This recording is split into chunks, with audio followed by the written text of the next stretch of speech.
मला एक सांग, या सगळ्या प्रवासामधनं आत्ता सध्या काय चाललंय तुझं? I was casted. आणि तुझं तसं तो पहिला डेब्यू म्हणावा ना. हो. खूप सारे नामांकन पण मिळाले आहेत. येस, दिल्लीमध्ये दादासाहेब फाळके फिल्म फेस्टिवल झाला आत्ता. त्यासाठी best director and best actor सुद्धा मिळाला. तू जवानमध्ये काम केलं? माझं त्याच्यामध्ये पण कास्टिंग ॲक्सिडेंटलच झालं. आईला. पण गॅरंटी कशाचीच नाही आहे. म्हणजे I realise that I have nothing to do.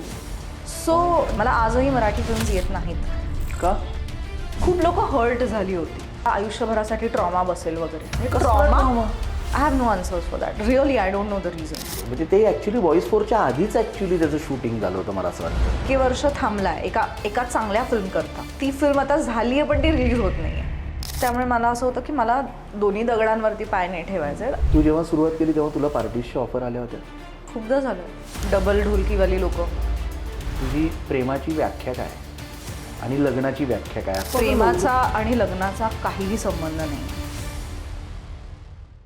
समाजोशी presents Moklya Gappa mind meets mind in association with SD films, KK picture arts, powered by Suvidha Sankalp group, chitchat with Digvijay Joshi season 3 मध्ये आपल्या सर्वांचं मनापासून हार्दिक स्वागत आहे.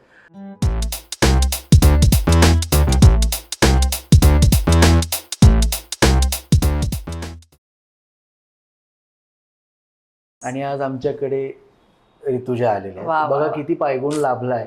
म्हणजे ऋतुजा ही पहिली ह्या पॉडकास्टमधली, ऋतुजा शिंदे ही पहिली अभिनेत्री ह्या पॉडकास्टमध्ये, पहिली महिला ही आज आमच्या पॉडकास्टला आलेली आहे. आणि खूप सारं यश आणि खूप सारी सकारात्मक ऊर्जा घेऊन ऋतुजा शिंदे ही बहारदार आपल्या सर्वांची लाडकी अभिनेत्री या chitchat with Digvijay Joshi season 3 मध्ये आली.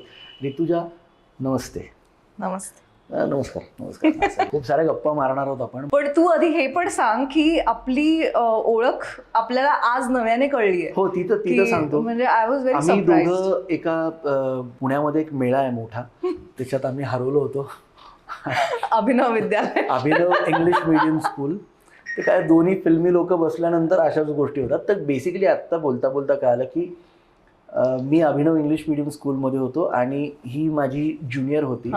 2 वर्ष. पण आता ही सिनियर झाली आहे. तसं बघायला गेलं तर कष्टामुळे त्यासाठी जोरदार टाळ्या. कुछ भी. अभिनव इंग्लिश मीडियम स्कूलमधली विद्यार्थिनी ऋतुजा, नमस्कार. नमस्कार. ऋतुजा तशी पुणेकर आहे, अशी म्हणजे पुण्यातच तिचं म्हणजे अभिनव Almost. पुण्यातच, हो, आई बाबा वगैरे. Almost. आणि जन्म तिचा सांगली मिरजला. माझी आई मिरजला. Because she delivered me over there म्हणून. मग फक्त नावापुरतं माझा जन्म तिकडे झालाय पण अच्छा, तू अदरवाईज तिथे प्रकट झालीस. मी प्रकट झाले. तू प्रकट झाली. तुला माहिती खूप म्हणजे तू जे पायगुण बोललास ना त्यावरनं मी सांगते. I am not going to brag about my self much, but मला जाणवतं ना. माझी आई जेव्हा प्रेग्नेंट होती, जेव्हा मी होते तिच्या पोटामध्ये, ती तिच्या बहिणीकडे होती मिरजेला. ओके. आणि त्या टाइमला मला हे माझ्या आईने सांगितलं ऑफकोर्स नंतर, नाहीतर लगेच काही अरे तू एवढी लहान असताना तुला कसं आठवतंय वगैरे म्हणतील म्हणून म्हणते. माझ्या आईने मला नंतर सांगितलं की मिरजेमध्ये कित्येक वर्ष तेव्हा पाऊस पडला नव्हता. पाऊस पडला. ओके. माझा जेव्हा जन्म झाला, संध्याकाळी 8 वाजताचा वगैरे माझा जन्म आहे. मिरजेमध्ये कित्येक वर्षांनंतर नुसता पाऊस नाही तर वादळ आलं होतं. हो, ऑब्विसली. आणि सो डॉक्टर लिटरली माझ्या आईला म्हणाले की हिचा पायगुण खूप चांगला आहे. इतके वर्षात मिरजेत पाऊस पडला नव्हता. ज्या दिवशी 4 जूनला माझा ज्या दिवशी जन्म झाला त्या दिवशी मिरजेत पाऊस पडला होता वेड्यासारखा. आणि वादळ पण आलं. आणि वादळ पण आलं. किती सुंदर गोष्ट आहे. एक गाणं आहे, ती गेली पाऊस आला, असं एक छान गाणं काहीतरी आहे. पण तू आलीस आणि पाऊस आला. हो. तुला माहिती का, पाऊस येण्याचे संकेत खूप शुभ असतात. आपण बघितलं की पाऊस हा खूप चांगला असतो. पाऊस ही सकारात्मक ऊर्जा आहे. आणि खरंच तुझी आई बरोबर बोलली की तुझा पायगुण, आणि मिरजेत एवढ्या अनेक काळापासून पाऊस नव्हता पडला, पण तू आलीस आणि पाऊस आला. पावसात भिजायला आवडतं का? खूप खूप आवडतं. प्रचंड. लहानपणी तर खूप भिजायचे. अजूनही म्हणजे जेव्हा कधी इच्छा होते तेव्हा मी ती पूर्ण करते. तो अशी ती असं जो खड्डा असतो ओ या चिखलाचा, अरे खूप खूप खूप लहानपणी तर असं खूप केलंय.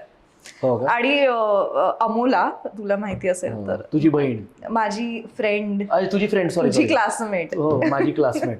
आम्ही खूप असं केलंय की आम्ही शाळेतनं येता जाता एक तर सायकलवरनं, मग तसा पाण्याचा असा खड्डा दिसला की त्यातनं सायकल घाला. Lady bird cycle. Lady bird नव्हती माझ्याकडे, ॲटलास होती, तिच्याकडे लेडी बर्ड होती. आणि आम्ही असे फारच जोरात होती. जोरात मग सायकलवरनं जायचं की आसपासच्या लोकांवरती, बिचारांवरती असं ते पाणी उडलं पाहिजे स्पीडमध्ये गेल्यावर वगैरे. असं तेव्हा कोणी हाणलं का तुला म्हणजे असं? प्री प्रायमरीला असताना आम्ही रिक्षा होती आम्हाला लावलेली. पण जवळच राहायची ना? जवळच होतो आम्ही, काही वर्ष चालत जायचो. मग रिक्षावाले नंतर काका कोण होते तुझे? दुधे काका म्हणून माझे होते. सुळे काका होते. अच्छा, आमचे दुधे काका. सुळे काका आणि गवळी काका म्हणून होते. अच्छा, गवळी काका गेले आता. तर त्यांनी मला आणि अमोलाला रिक्षातून हाकललं होतं एक दिवशी, कारण आम्ही खूप तिथे रिक्षामध्ये आमच्या बरोबर इतर, आणि ते असे नाही का रिक्षाना मागे असा हो एक ते टपार बसायला, असायचं, बसायचं. आम्ही दोघी त्याच्यावर तिथे बसायचो. बसायचो आणि समोरच्यांवरती टपाटप टपल्या मारायचो. बरोबर आहे. ते तू आलीस आणि वादळ पण आलं होतं, ते सगळं तू घेऊन आलीस. आपल्या त्या अभिनवच्या बाहेर आहे ना, ते टपरी असायची, ते 2-3 टपऱ्या असायचे. पेरू आले असेल तेव्हा ते पेप्सिकोला मिळायचे, पेप्सिकोला आणि बोरकुट मिळायचं तिकडे. हो, आणि ते असं चिंच, हो ते तर मी जबरदस्त. काय म्हणतात त्याला, ते असं ती काढीनंतर चिंचला वगैरे ते कसं कलर्ड पेपर असायचा. ओ वाव, ऑफकोर्स खूप. पेप्सिकोला तर असे आम्ही 20-20 खिशात भरून. तेव्हा अगं आपल्याकडे किती 25 पैसे, 50 पैशाला एक पेप्सिकोला यायचा. आणि 25 पैसे. आणि त्या टपऱ्या होत्या बाहेर, ती एक झाली जागा. पण तिथून थोडंसं पुढे गेल्यावरती ना ते दुधाचा पेप्सिकोला मिळायचा. That was rare. इंट्रोड्यूस झाला होता. That was rare. Left side. Yes yes yes. मग तो 1 रुपयाला किंवा 2 रुपयाला असायचा. आणि मग जर कोणी तो खात असेल तर हे काहीतरी फॅन्सी, कोणीतरी कुठला तरी फॅन्सी पेप्सिकोला हा फारच भारी होता. तर गंमत अशी आहे की त्या काळात बघ ना, आपण अशी पेप्सिकोला खायचो, काही कुठेही हुंदडायचो, काही खायचो, काही प्यायचो. आपण असे आजारी पडत नव्हतो फटाफट. आपली इम्युनिटी करंट डेव्हलप झाली होती. पण आता बघ ना तू, धाडकन पोट खराब होतं. अरे तुला म्हणजे तेव्हाचं पेरेंटिंग, आपल्या आई बाबांनी आपल्याला असं सोडून दिलं होतं की बाबा तुम्ही, आपण सोडून दिलं म्हणजे आपण घरीच यायचो नाही, आपल्याला बोलवायला लागायचं घरी या वगैरे. आणि तेव्हा असं म्हणायचं की बरं आहे बाबा घरी नाही यायचं. आत्ताच्या आय थिंक पेरेंट्सना सांगायला लागतं की प्लीज बाहेर जा, बाहेर जा. उलट आहे, आपल्याला शोधायला यायचे. माझा लहान भाऊ पुण्यात, आम्ही माझ्या मामाच्या गावाला गेलो ना की, आमचं मामाचं गाव नगर राहुरीला, तुम्हाला अजून तो किस्सा आठवतो तुझ्यावरनं. तर आमच्या त्या राहुरीमध्ये ना एक नदी आहे. तर मी, माझा भाऊ, माझा एक मित्र सचिन ढवळे गावातला, आम्ही 4-5 जण गेलो आणि आम्ही नदीत डुबक्या मारतो, हे करतो. आम्ही दुपारी 2 वाजता गेलो आणि 6:30 वाजले तेव्हा माझी आईची आई अशी ते टपरं घेऊन आम्हाला मारायला आली होती की अरे तुझी आई, आम्ही यायलाच तयार नाही. आणि नंतर 6:45 वाजता मग माझा मामा तिकडे आला, आम्हाला हाणला, आम्हाला घरी घेऊन गेलो. मला अजूनही ती रात्र आठवती. माझा लहान भाऊ पुनीत, तो तुझ्याच बॅचचा आहे, लोटसमध्ये होता तेव्हा तो रात्रभर म्हणतोय माझ्या आईला की मला असं वाटतं की मी अजूनही पोहतोय, मी परत दिगू दादा बरोबर जाणार नाही. म्हणजे आपण असले विचित्र आवली माणसं होतो. तरी तू तिथल्या नदीमध्ये उडी मारली होतीस, मी पुण्याच्या मोठा नदीमध्ये उडी मारली होती. अनबिलिव्हेबल आहे, पण हे झालेलं आहे. आणि आईने खूप मार खाल्ला होता मी आईचा. तू मोठी उडी मारली. झालं असं होतं. तुझ्या आयुष्यात जो कोणी येणार आहे त्याचा खरा म्हणजे टास्क आहे बाबा. मग मोठ्या तोडीमध्ये कुठून मारली ते सांग पहिलं. सो सिंहगड रोडला कुठेतरी, ऑन सिंहगड रोड, जी नदी तिथनं जाते ना ती मुळामुठा, तर तिथे बिल्डिंग, त्या नदीच्या काठेलाच ती बिल्डिंग होती. एवढं नव्हतं, एवढं डेव्हलप झालं नव्हतं. तर आम्ही तिच्याकडे जायचो सारखे, काही फेस्टिवल असेल, काही असेल वगैरे. आणि मला खूप आवडायचं तिच्याकडे राहायला, सिंहगड रोडवरती. तर मी, माझी सख्खी बहीण, माझी जी मावस बहीण आहे जिच्या घरी आम्ही गेलेलो, तर तिला मुलगी झालेली, सो माझी भाची, आम्ही असे सगळे बाहेर खेळत होतो. आणि लागूनच म्हणजे बिल्डिंगच्या मागच्या बाजूला तो नदीचा हे होता, नदी होती. आणि मला खूप आवडतं रे असं नेचर आणि हे ते वगैरे. आणि आम्ही नदीत पाय टाकून बसायचं म्हणून मी आपलं जाऊन बसले होते. आणि मला कसे लोक सगळे इन्फ्लुएन्स होतात मी काही करायला लागले की. तर मग मी माझ्या बहिणीला चला चला इकडे या वगैरे. आणि आई वगैरे सगळे बाल्कनीतनं आमच्यावरती आदनमधनं लक्ष ठेवत होते की बाबा मुलं आहेत ना, सेफ आहेत ना, खेळतायत ना. एका पॉईंट नंतर मला ते पाणी छान गार आहे, वा वा वा करत मी डायरेक्ट उडी मारली आणि खेळायला लागले रे पाण्यामध्ये. उडी मारलीस का हा तू? उडी मारली आणि पोहायला येत होतं. सो मी शिकली होती? हो शिकले होते. त्याचीही वेगळी स्टोरी आहे की मी कशी शिकले गोष्ट. तर माझ्या मागे माझी बहीण, माझा भाऊ आणि ती भाची खूपच लहान होती. तर आम्ही सगळे नदीमध्ये मस्ती पाण्यात होतो आम्ही लिटरली.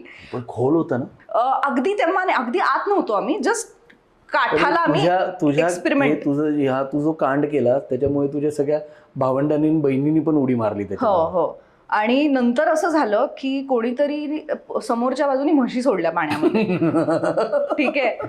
तर त्या म्हशी पाण्यात ना आमच्याकडे यायला लागल्या आणि आईने वरनं पाहिलं ते आणि जे झाला मग राडा, मग आधी बाहेर गे वगैरे. आणि मग गुद्दा घातला की नाही मग तुला? खूप ओरडली होती ती. मारला नाही? आईचे फटके खाल्लेत रे मी, खूप फटके खाल्लेत लहानपणी आईचे. हो ना? हो खूप. म्हणजे मी मस्ती दंगा खूप करायचे. आताही दिसतंय ते, म्हणजे अजूनही काही? आता असं नाही, आता खूप मी तशी शांत झाली. पण हा असा पहिला असा पॉडकास्ट आहे की आतापर्यंत सगळ्यांनी असं मनमोकळंच बोललंय.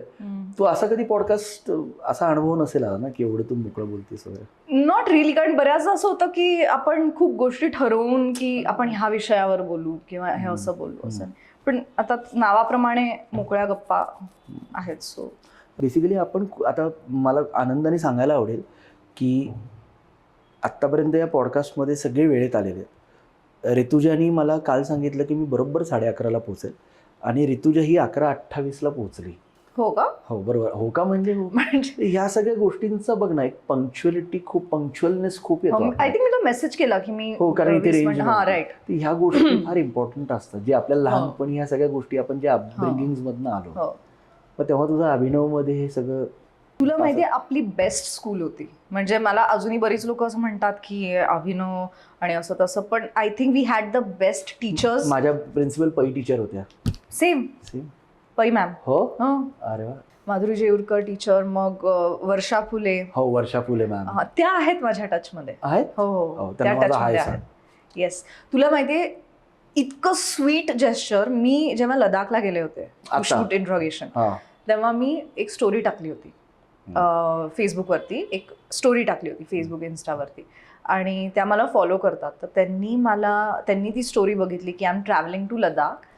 त्यांनी मला एक मेसेज केला की हाय ऋतुजा, मी आत्ताच लडाखला जाऊन आले. She was I think she had just travelled to Ladakh. तर मी आत्ताच लडाखला जाऊन आले. I just wanted to tell you be extremely careful because आम्हाला तिकडे असा अल्टिट्यूडचा जो त्रास होतो तो असा अनुभव आला, असा त्रास झाला.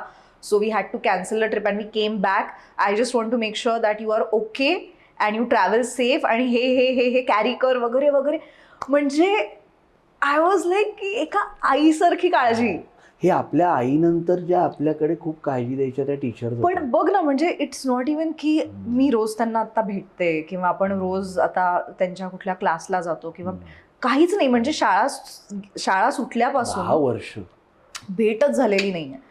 पण असंच सोशल मीडियावरती टचमध्ये आहोत. त्यांचा नंबर आहे माझ्याकडे. सो अधूनमधून मी त्यांना मेसेज करते, टीचर्स डेला मेसेज करते, असं अधूनमधूनच कॉन्टॅक्ट असतो. पण तरी सुद्धा Wien she understood that I am going, हा जो एक मेसेज होता ना की with so much of care and so much of love, I was like so sweet यार. म्हणजे ती माया वेगळीच आहे. आय एम टेलिंग यू ना, मला कोणाला हे पटेल नाही पटेल, I don't care. I believe that we had the best teachers.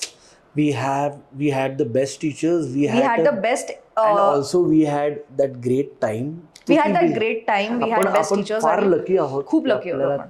तो त्या झोन मध्ये आपण जन्माला आलो. ऍब्सोल्युटली. म्हणजे सगळे आपले टीचर्स इक्वली स्ट्रिक्ट होते, इक्वली केअरिंग होते. इक्वली केअरिंग खूप होते. स्ट्रिक्ट मध्ये काय, आजी पण स्ट्रिक्ट असते. बरोबर. पण नाही म्हणजे मी कसं, आपला जो विषय चालू होता की आजकाल खूप बदललंय का, की थोडंसं टीचर काही बोलले, उलट जरी बोलले एखाद्या स्टुडंटला तरी खूप मोठा त्याचा इश्यू केला जातो. किंवा मला अजून एक नवीन म्हणजे मुलाला किंवा लहान मुलीला किंवा लहान मुलांना टीचर ओरडले तर त्याला आयुष्यभरासाठी ट्रॉमा बसेल वगैरे. कसला ट्रॉमा बसला? हा ट्रॉमा मला काही आपल्या बरोबर तर समजत केवढे ट्रॉमा म्हणजे घडले. आपण आतापर्यंत रिहॅब मध्ये असलो पाहिजे. नाही रिहॅब मध्ये नाही तर तेरे नाम सिनेमा कसा आहे त्याच्यात आपल्याला असं साखळदंडाने सो बांधून आय ठेवलं नेव्हर पाहिजे. अंडरस्टूड दिस कॉन्सेप्ट की ट्रॉमा काय यार, त्याला शिस्त शिकवली जाते आणि त्या वयात त्याला नको का ती शिकवायला. नाही अगदी बरोबर आहे, पण म्हणजे त्या काळात आपण काही फटके नाही खाल्ले का? हो म्हणजे खाल्ले. ऑफकोर्स खाल्ले. आजकाल अगं खूप वेगळं झालं. आजकाल डिप्रेशन मध्ये जातील मुलं. हो म्हणजे आता लिटरली असं केलं तर. असं व्हायला लागलं की अरे केवढा अभ्यास देतात. अरे तेव्हाही आपल्याला अभ्यास होताच भरपूर नाही भरपूर तसं होता. पण आणि कुठेतरी असं पण आहे यार, पेरेंट्सची पण एक फॉल्ट असते की अरे काय गरज होती का कम्पेअर पहिला करायची, शब्द- माझ्या मुलाचे मार्क सगळ्यांसमोर सांगायची काय हे गरज होती का, हे तो होतंय. आता डिप्रेशन मध्ये गेलाय वगैरे, हे होतंय. असं व्हायला लागतं. नाही पण तुला एक सांगू का की तू जो पहिला शब्द वापरला ना थोडं मुळमुळीत प्रकार ते होत चाललंय. खरंच आहे. एक्झॅक्टली. कारण अगं आजकाल काय झालंय, ग्राउंड्सवरती खेळणारे पोरं खूप कमी बघतोय. टॅब आलेत, मोबाईल फोन्स आलेत. मला नाही वाटत की आपल्या टाइममध्ये आपण मोबाईल फोन म्हणजे फार 10 वर्षानंतर बघितला असेल. 11वी मध्ये पहिल्यांदा हो, फोन मी मिळाला 11वी. होता. हो मला सेम इयर. Same. 11वी मध्ये 10वी 11वी मध्ये फोन माझ्या 11वी मध्ये होता. 11वी मध्ये, 10वी पण नाही. 11वी. तेव्हा फोन आणि वगैरे तो पण बेसिक होता यार, हे अँड्रॉइड वगैरे मला थोडी तुला एक होतं विचारायचं आहे की आपण घरात असे आपण म्हणजे आपल्या वेळेसचे कार्टून्स वगैरे Captain Planet, Popeye the sailor हो. Man, the power of Dexter. Dexter's आणि ती डीडी तशीच आहेस तू. सॉरी त्याच्याबद्दल वाद नाही. आणि प्लस आमच्या चंद्रकांता लागायचं रविवारी. आमचा मित्र तेव्हा कोण होता? आपला मित्र तेव्हा मोगली होता. राईट. जंगल जंगल बाग राईट चला है, राईट राईट. चड्डी पहन के Yes. फूल खिलाय. तर त्या काळात आपल्या अचानक असं टेलिव्हिजनवरती असं कुठलं तरी रोमॅन्टिक गाणं लागायचं हो आणि ते इंटिमेसीचे सीन तेव्हा होते. हो. तेव्हा तुला आठवतं आपल्या घरात आपण पटकन कोणीतरी असा रिमोटनी ते गाणं चेंज करायचं. आपण त्या संस्कारात वाढलेलो आहे. Am I right or wrong? हो, माझ्या घरी कसं व्हायचं माहितीये, रिमोटनी चॅनल चेंज करायच्या ऐवजी आई मला असं म्हणायची, ए जा पाणी घेऊन ये जा. एक्झॅक्टली. नाही आपण काहीतरी चाल जा पाणी घेऊन ये. Exactly, आपण So असं त्याच- कळायचं मला की अच्छा कळलं मला, हे नाही मी पुन्हा बघायचं. पण हे कधी पण हे 2000 पर्यंत आमच्या घरात होतं. हो, पण त्यानंतर आता कसं होतं, आता आजकाल कसं की मुलांच्या मोबाईल हातात आहेत हो. आणि खूप भारी भारी गाणे लागायला लागलेत. जसं तू म्हटली ना, पालक लोक खूप जास्त Over sensitive झालेले आहेत. That's true. नसलं पाहिजे. That's true. अभिनवचा संपूर्ण प्रवास झाल्यानंतर तू MIT ला कॉलेजला होतीस, बरोबर ना? तिथून तू तुझं ग्रॅज्युएशन कम्प्लीट केलं. तसं पाहताना तुझ्या घरातनं कुठला कलेचा वारसा नाहीये नाही. का? तुझ्या घरातून कोणी कलाक्षेत्रात नव्हतं, पण ते तुझ्या रक्तात आहे, जे मला माहिती आहे आणि जे बहुतांश तुम्हाला सगळ्यांना माहिती नाहीये. तर हिच्या रक्तामध्ये कला आहे आणि मला आज हे सांगायला फार आनंद होईल. माझ्या तोंडून नाही, हिच्या तोंडून. आम्ही काही डिस्कस केलेलं नाहीये, पण जेव्हा आम्ही चिटचॅट करत होतो एकमेकांशी तेव्हा इतकी मोठी गोष्ट माझ्यासमोर आली आणि ही आपल्या सर्वांसाठी फार महत्त्वाची आहे. आणि मला असं वाटतं की ऋतुजा, हे तूच सांगावं की तुझ्या आईचे जे वडील होते ते कोणाचे मेकअप आर्टिस्ट होते? सो माझे आजोबा, आईचे वडील कोल्हापुरामध्ये असताना ते सगळ्यात पहिले म्हणजे भालजी पेंढारकर. हो. भालजी पेंढारकरांचे ते म्हणजे त्यांचे ऑलमोस्ट सगळे जेवढे शोज असायचे किंवा त्यांचे सगळे प्रोजेक्ट्स असायचे त्यांना ते ॲज अ मेकअप आर्टिस्ट म्हणून ते त्यांचे होतेच. अपार्ट फ्रॉम दॅट, वेन त्यांचं काम बऱ्यापैकी लोकांपर्यंत पोचायला लागलं, Prithviraj Kapoor. So he was the one who approached him to do his makeup for his shows. आणि त्यांनी ऑफर सुद्धा त्यांना केलं होतं की तुम्ही माझ्याबरोबर मुंबईला चला, आणि he wanted to work with him. काम केलं ना त्यांनी? मग त्यांनी केलं, but he never shifted to Mumbai. पण राज कपूर साहेबांचे ते पर्सनल मेकअप नाही, ते माझं ते तुला मी काय सांगितलं ते कपूरजींचा मेकअप केलेला आहे ना? केला होता आणि त्यांना बोलवलं होतं, म्हणजे मुंबईला यायची त्यांना ऑफर दिली होती. He was not a personal पण राज कपूर मेकअप साहेबांना मेकअप केला हो, ऑफर त्यांना. येस. आणि in fact Prithviraj Kapoor himself use to come to tell him की तुम्ही माझ्याबरोबर मुंबईला चला, माझा personal makeup artist as my personal makeup artist. Bhalji पेंढारकरांचे सिनेमे करणं म्हणजे एक दादा कोंडके, मोठी काय म्हणतात त्याला, मोठी तलवार. अजूनही मराठी सिनेमे जेवढे आहेत ना, दादा कोंडकेंचे किंवा भालजी पेंढारकरांचे, त्याच्यामध्ये क्रेडिट्समध्ये त्यांचं नाव आहे. काय नाव? दिनकर जाधव. सो पण दॅट वॉज, मग तो वारसा आलाच की गं तुझ्याकडे? असं म्हणजे सी ते कम्प्लिटली वेगळ्या म्हणजे ऑफकोर्स हेच प्रोफेशन होतं, पण त्यानंतर त्यांनी स्वतःही ते फार कंटिन्यू नाही केलं, कारण ते कधीच मुंबईला कोल्हापुरातनं शिफ्ट झाले नाहीत. त्यांना कोल्हापूर सोडून जायचं नव्हतं. So that's Y he worked only in Kolhapur. आणि त्यानंतर ऑब्व्हियसली तेव्हाचा काळ असा होता ना की फॅमिलीमधलं कोणीच या इंडस्ट्रीमध्ये त्यांनी फारसं घुसू दिलं नाही कोणाला. माझ्या आईला नाही, तिच्या बहिणींना नाही, माझे मामा आवड नाही. होती चित्रपट? आवड खूप होती आणि शी इज एक्स्ट्रीमली क्रिएटिव्ह आणि तिचं ऍक्च्युली खूप असं बिझनेस माइंड आहे. म्हणजे तिला खरं तर खूप काही करता आलं असतं तिच्या लाईफमध्ये, बट ऑब्व्हियसली त्या टाइमला ती तेवढं फ्लरिश नाही करू शकली तिच्या लवकर लग्न वगैरे या सगळ्या गोष्टी. तसं बघायला गेलं ना तर त्या काळामध्ये माझ्या आईनी सगळ्यात लेट लग्न केलं होतं. हो, कारण तिच्या सगळ्या बहिणींची लग्न झाली होती आणि तिने सगळ्यात उशिरा लग्न केलं होतं. आय थिंक शी वॉज त्या काळामध्ये शी मॅरिड वेन शी वॉज 28. खरं तर त्या काळामध्ये खूपच 28 वय म्हणजे असं 21-22 वर्षी लग्न करायचं एक्झॅक्टली. पण तिने खूप लेट लग्न केलं त्या टाइमलाच. मी माझ्या आई वडिलांना त्यांच्या लग्नाच्या 10 वर्षांनंतर झाली.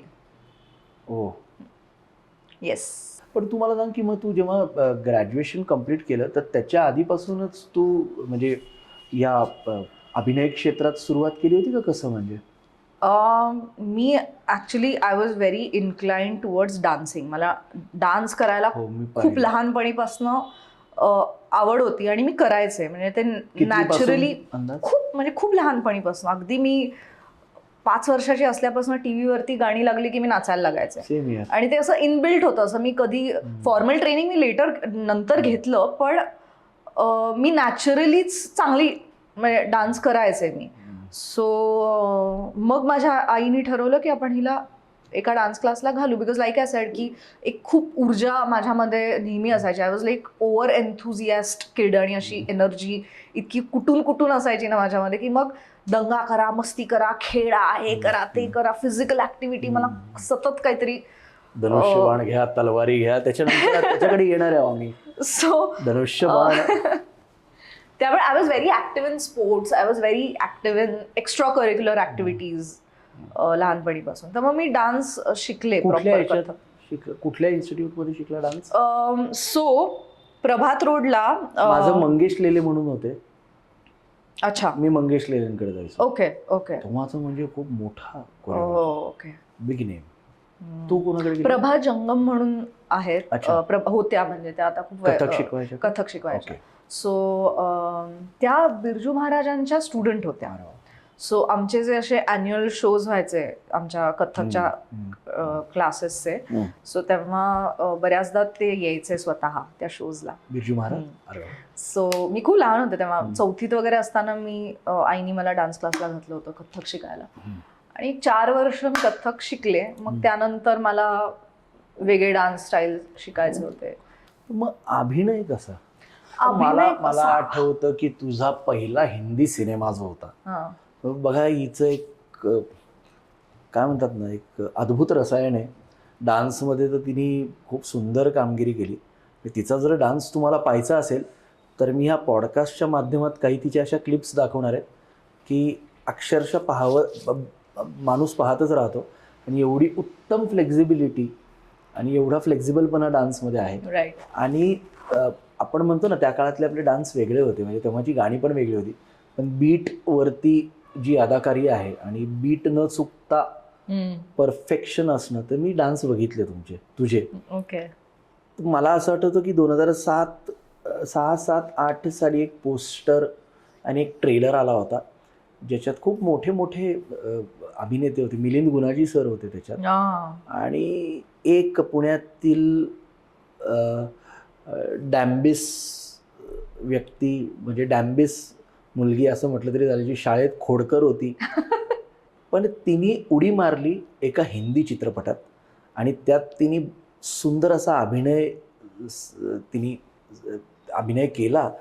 आणि त्या चित्रपटाचं नाव, जो हिंदी सिनेमा होता तो म्हणजे हमने जीना सीख लिया. Oh God, yeah. So it was your first film.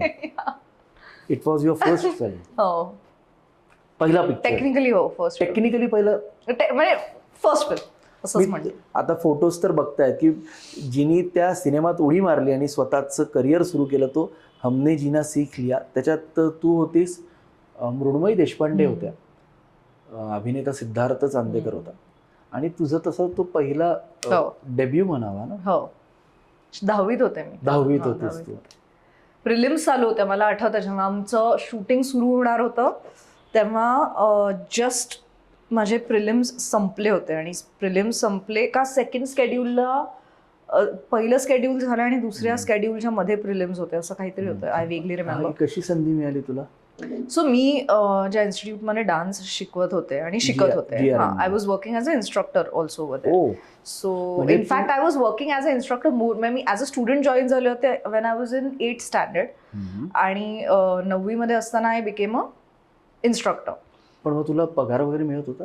हां, म्हणजे बऱ्यापैकी like a pocket money sort of. तू घरातनं पैसे घेतच नव्हते? ते मी सेव्ह करायला लागले होते तेव्हापासूनच, म्हणजे आईकडेच जायचे ते पैसे. ग्रेट. म्हणजे खूप, म्हणजे तसं बघायला गेलं तर लर्न आणि अर्न चालू गेलं. या फ्रॉम 9th स्टँडर्ड. या, so I was taking workshops. तर तेव्हा या फिल्मचं कास्टिंग करण्याकरता जे या फिल्मचे डिरेक्टर होते ते आले होते, मिलिंद दुखे, आणि त्यांना असेच स्कूल एज मधली मुलं मुली असं हवं होतं. सो आय थिंक दे वर conducting auditions in every dance institutes and every school, कारण तोच बाज आहे म्हणून. तर त्यांनी पोस्टर लावलेलं आणि की असे असे ऑडिशन्स चालू आहेत वगैरे. सो आय जस्ट थॉट की देऊन बघूयात वगैरे, लाईक, आणि असं माझ्या मनात आलं होतं की देऊन बघू, काय होतं बघू वगैरे. सो मी गेले होते ऑडिशन्सला, आणि खूप गर्दी होती, म्हणजे खूप गर्दी. त्या काळात म्हणजे 2006-07 ऑडिशन्स असणं म्हणजे एक वेगळाच ऑरा होता, आणि एक 200-300 मुलं खूप सिरियसली घ्यायचे ऑडिशन्स. तर मग मी गेले होते, आणि माझ्याबरोबर त्या इन्स्टिट्यूट मधली माझी अजून एक मैत्रीण होती, ती पण आलेली ऑडिशनला माझ्याबरोबर. तर आम्ही गेलो, ऑडिशन दिली, आणि आय जस्ट गॉट सिलेक्टेड. आणि मी ते एक मजा म्हणून खरं तर ऑडिशन दिली होती. I was not even going with an intention of working, because I knew for a fact की माझ्या घरनं मला एक क्लिअर, काय म्हणतात त्याला, एक असं सांगितलं होतं, एक असा रूल होता की ग्रॅज्युएशन होईपर्यंत काहीही करायचं नाही. डान्स चालू आहे, नाटक चालू आहे, ते कर. तू करायची. एकांकिका केलीस तू? एकांकिका मी एक नाटक केलं, टिपिंग पॉइंट नावाचं. सो त्याच्यावरती आपण नंतर येऊ. तर तसं मला आईने सांगितलेलं की ग्रॅज्युएशन होईपर्यंत काही करायचं नाही. तरी तू केलंस? हां, त्यामुळे मी ते सिरियसली घेतली नव्हती ऑडिशन. म्हटलं आपण ऑडिशन देऊन बघू ना काय एक्सपिरियन्स म्हणून. I was very curious. So मी दिली, मी सिलेक्ट झाले. मग मी आईला सांगितलं की अरे असं असं झालंय, सिलेक्ट झाले. मग तिचं हेच होतं की 10वी आहे, सो कसं वगैरे काय. मग ती माझ्याबरोबर आली होती, त्या डिरेक्टर जे होते आमचे मिलिंद दुखे, त्यांना भेटायला. मग त्यांनी समजवलं की शाळेच्या आणि अभ्यासाच्या मध्ये आम्ही काही करणार नाही, त्याची काळजी घेऊन आम्ही सगळं करू. So then she was okay. She was like की ठीक आहे, एक एक्सपिरियन्स म्हणून करायचं तर कर वगैरे, काही प्रॉब्लेम नाही आहे. आणि शी लाईक, तिला ती गोष्टही तेव्हा आवडली होती की अच्छा ठीक आहे, यु नो, अशा बाज असलेली ही गोष्ट आहे वगैरे. So that was fine. So I did it. आणि तसंही त्या फिल्मचं काही पुढे फार काही ग्रेट घडलं नाही, बट अरे तर नाही घडलं. स्पष्ट आहे बाई तू फारच. अरे पण म्हणजे खरंच नाही घडलं, काय त्याच्यात सगळ्यांनाच माहिती आहे. तर पण it was a great learning experience, कारण मी पहिल्यांदा कॅमेरा फेस करत होते. बारीक दिसतीस त्याच्यात. मी लहान होते, 10वीत होते. अगं लहान होते पण तू केवढी बारीक दिसतीस. पण तो सिनेमा झाला, मग नंतर तू तुझं ग्रॅज्युएशन कम्प्लीट केलं, तोपर्यंत तू डान्स शिकवत? माझा डान्स चालू होता, माझं नाटक म्हणजे थिएटर चालू होतं. हा, तू एक नाटक म्हटलीस केलंस ते टिपिंग पॉइंट. ते पण असं माझं त्याच्यामध्ये पण कास्टिंग ऍक्सिडेंटलच झालंय. आम्ही बॅकस्टेज करत होते. हो बरोबर. तू एक स्पॉट गर्ल पासूनचा तुझा प्रवास आहे तसा. स्पॉट गर्ल असं म्हणजे मी असं म्हणते कारण माझ्यावरती वेळ आली होती की तेही काम करायची. I tell you that story. तर त्या इन्स्टिट्यूटमध्येच असताना मी बॅकस्टेजचं काम करत होते त्या नाटकामध्ये, आणि 2 कम्प्लिटली वेगळ्या अभिनेत्री होत्या ज्याच्या त्या काम करत होत्या. बट फॉर सम रिझन त्या दोघींनी ते नाटक सोडलं. कोण होतं ते? त्या इन्स्टिट्यूटमधल्याच होत्या अच्छा. दोघी जणी. तर त्यांनी ते नाटक फॉर सम रिझन सोडलं. एकीने सोडलं फॉर सम रिझन, दुसरीने सोडलं फॉर सम अनादर रिझन. आणि असं होतं की आम्ही आता 15 दिवसात आमचा पहिला शो लागणार आहे आणि अभिनेत्रीच नाही आहे. सो जेव्हा जी 2 पात्र होती त्याच्यामध्ये, फिमेल कॅरेक्टर्स होते, तर एकीने जेव्हा सोडलं तेव्हा दुसरी कोणीच ॲक्ट्रेस नव्हती की जी उभं राहू शकली असती. सो मग I was told to do that part. So I did that part. एक 27 वर्षाच्या प्रेग्नंट बाईचं कॅरेक्टर होतं ते. So that I played. आणि मग दुसरं कॅरेक्टर म्हणजे जी दुसरी होती तिनेही सोडल्यानंतर मग असं झालं की आता नाहीच आहे कोणी रिप्लेस करायला. सो देन जे डिरेक्टर होते आमचे त्यांनी मग असं डिसाईड केलं की तूच कर हे दुसरंही. आणि ती मोठी जबाबदारी आणि so to play 2 different characters that was for the first time on stage was very challenging, but then it was great learning experience. आणि दॅट्स इट. मला त्यासाठी थेस्पो मिळालं. So I am very grateful for that. इथून तुझी actually तशी I सुरुवात. Started taking it seriously after that. Graduation पण संपलं होतं मग नंतर. हो. बाय द टाइम मी नाटक करायला लागले होते माझं म्हणजे जेव्हा टिपिंग पॉईंट चालू होतं नाटक, at that time already graduation माझं झालेलं होतं. मग त्यानंतर तू परत म्हणजे डान्स शिकवतच होती? हो, शोज वगैरे तुझे शो सुरू होते, पण मग I left that institute after that. काय म्हणजे पुढे काही करायचं होतं? ऑफकोर्स म्हणजे मला I had to start my acting career. आणि एक कुठेतरी मला मुंबईत जाऊन I wanted to start working on my. तेव्हा तू स्वतःची डान्स क्लास नाही चालू करायची इच्छा झाली? नाही, my parents wanted me to start my own dance class. पण सी अगेन कसं आहे की इन्व्हेस्टमेंट्स वगैरे सगळ्या चालल्या. हो, ते होतंच. आणि माझा म्हणजे असा एक होता प्लॅन की ओके मे बी पुढे जाऊन आपण हे करू शकतो. But then I wanted to prioritise my acting career. So मला ते त्याच्यात अडकायचं नव्हतं. कारण तिकडे ते नाटकानंतर जेव्हा तू ते दोन्ही पात्र साकार केलेस त्यानंतर कुठेतरी ती एक थिणगी पेटली असं म्हणावं. म्हणजे ते तू जसं म्हटलीस की ती तुला ऍक्च्युली कळालं की तुला काय करायचंय. तो एक सर्टन वेळ येते ती. मला सी मला लहानपणीपासूनच I was always inclined towards dance, कला क्षेत्राशी हां. आणि ऍक्टिंग करायची म्हणजे मला ऍक्ट्रेस बनायचं आहे हे मला माहिती होतं की I want to become an actress. पण ते मी कसं करणार आहे ह्याची मला काही क्लॅरिटी नव्हती. कशा गोष्टी होणार आहेत किंवा त्या कशा घडवून आणायच्या या मला माहिती नव्हत्या. बट ऑब्व्हियसली जेव्हा नाटक झालं, नाटकामध्ये जेव्हा तुम्हाला अप्रिशिएट केलं जातं ना तुमच्या आर्टसाठी किंवा तुमच्या कामासाठी, तेव्हा ऑटोमॅटिकली तुमच्यामध्ये एक कॉन्फिडन्स येतो की ओके लोकांना तुमचं काम आवडतंय.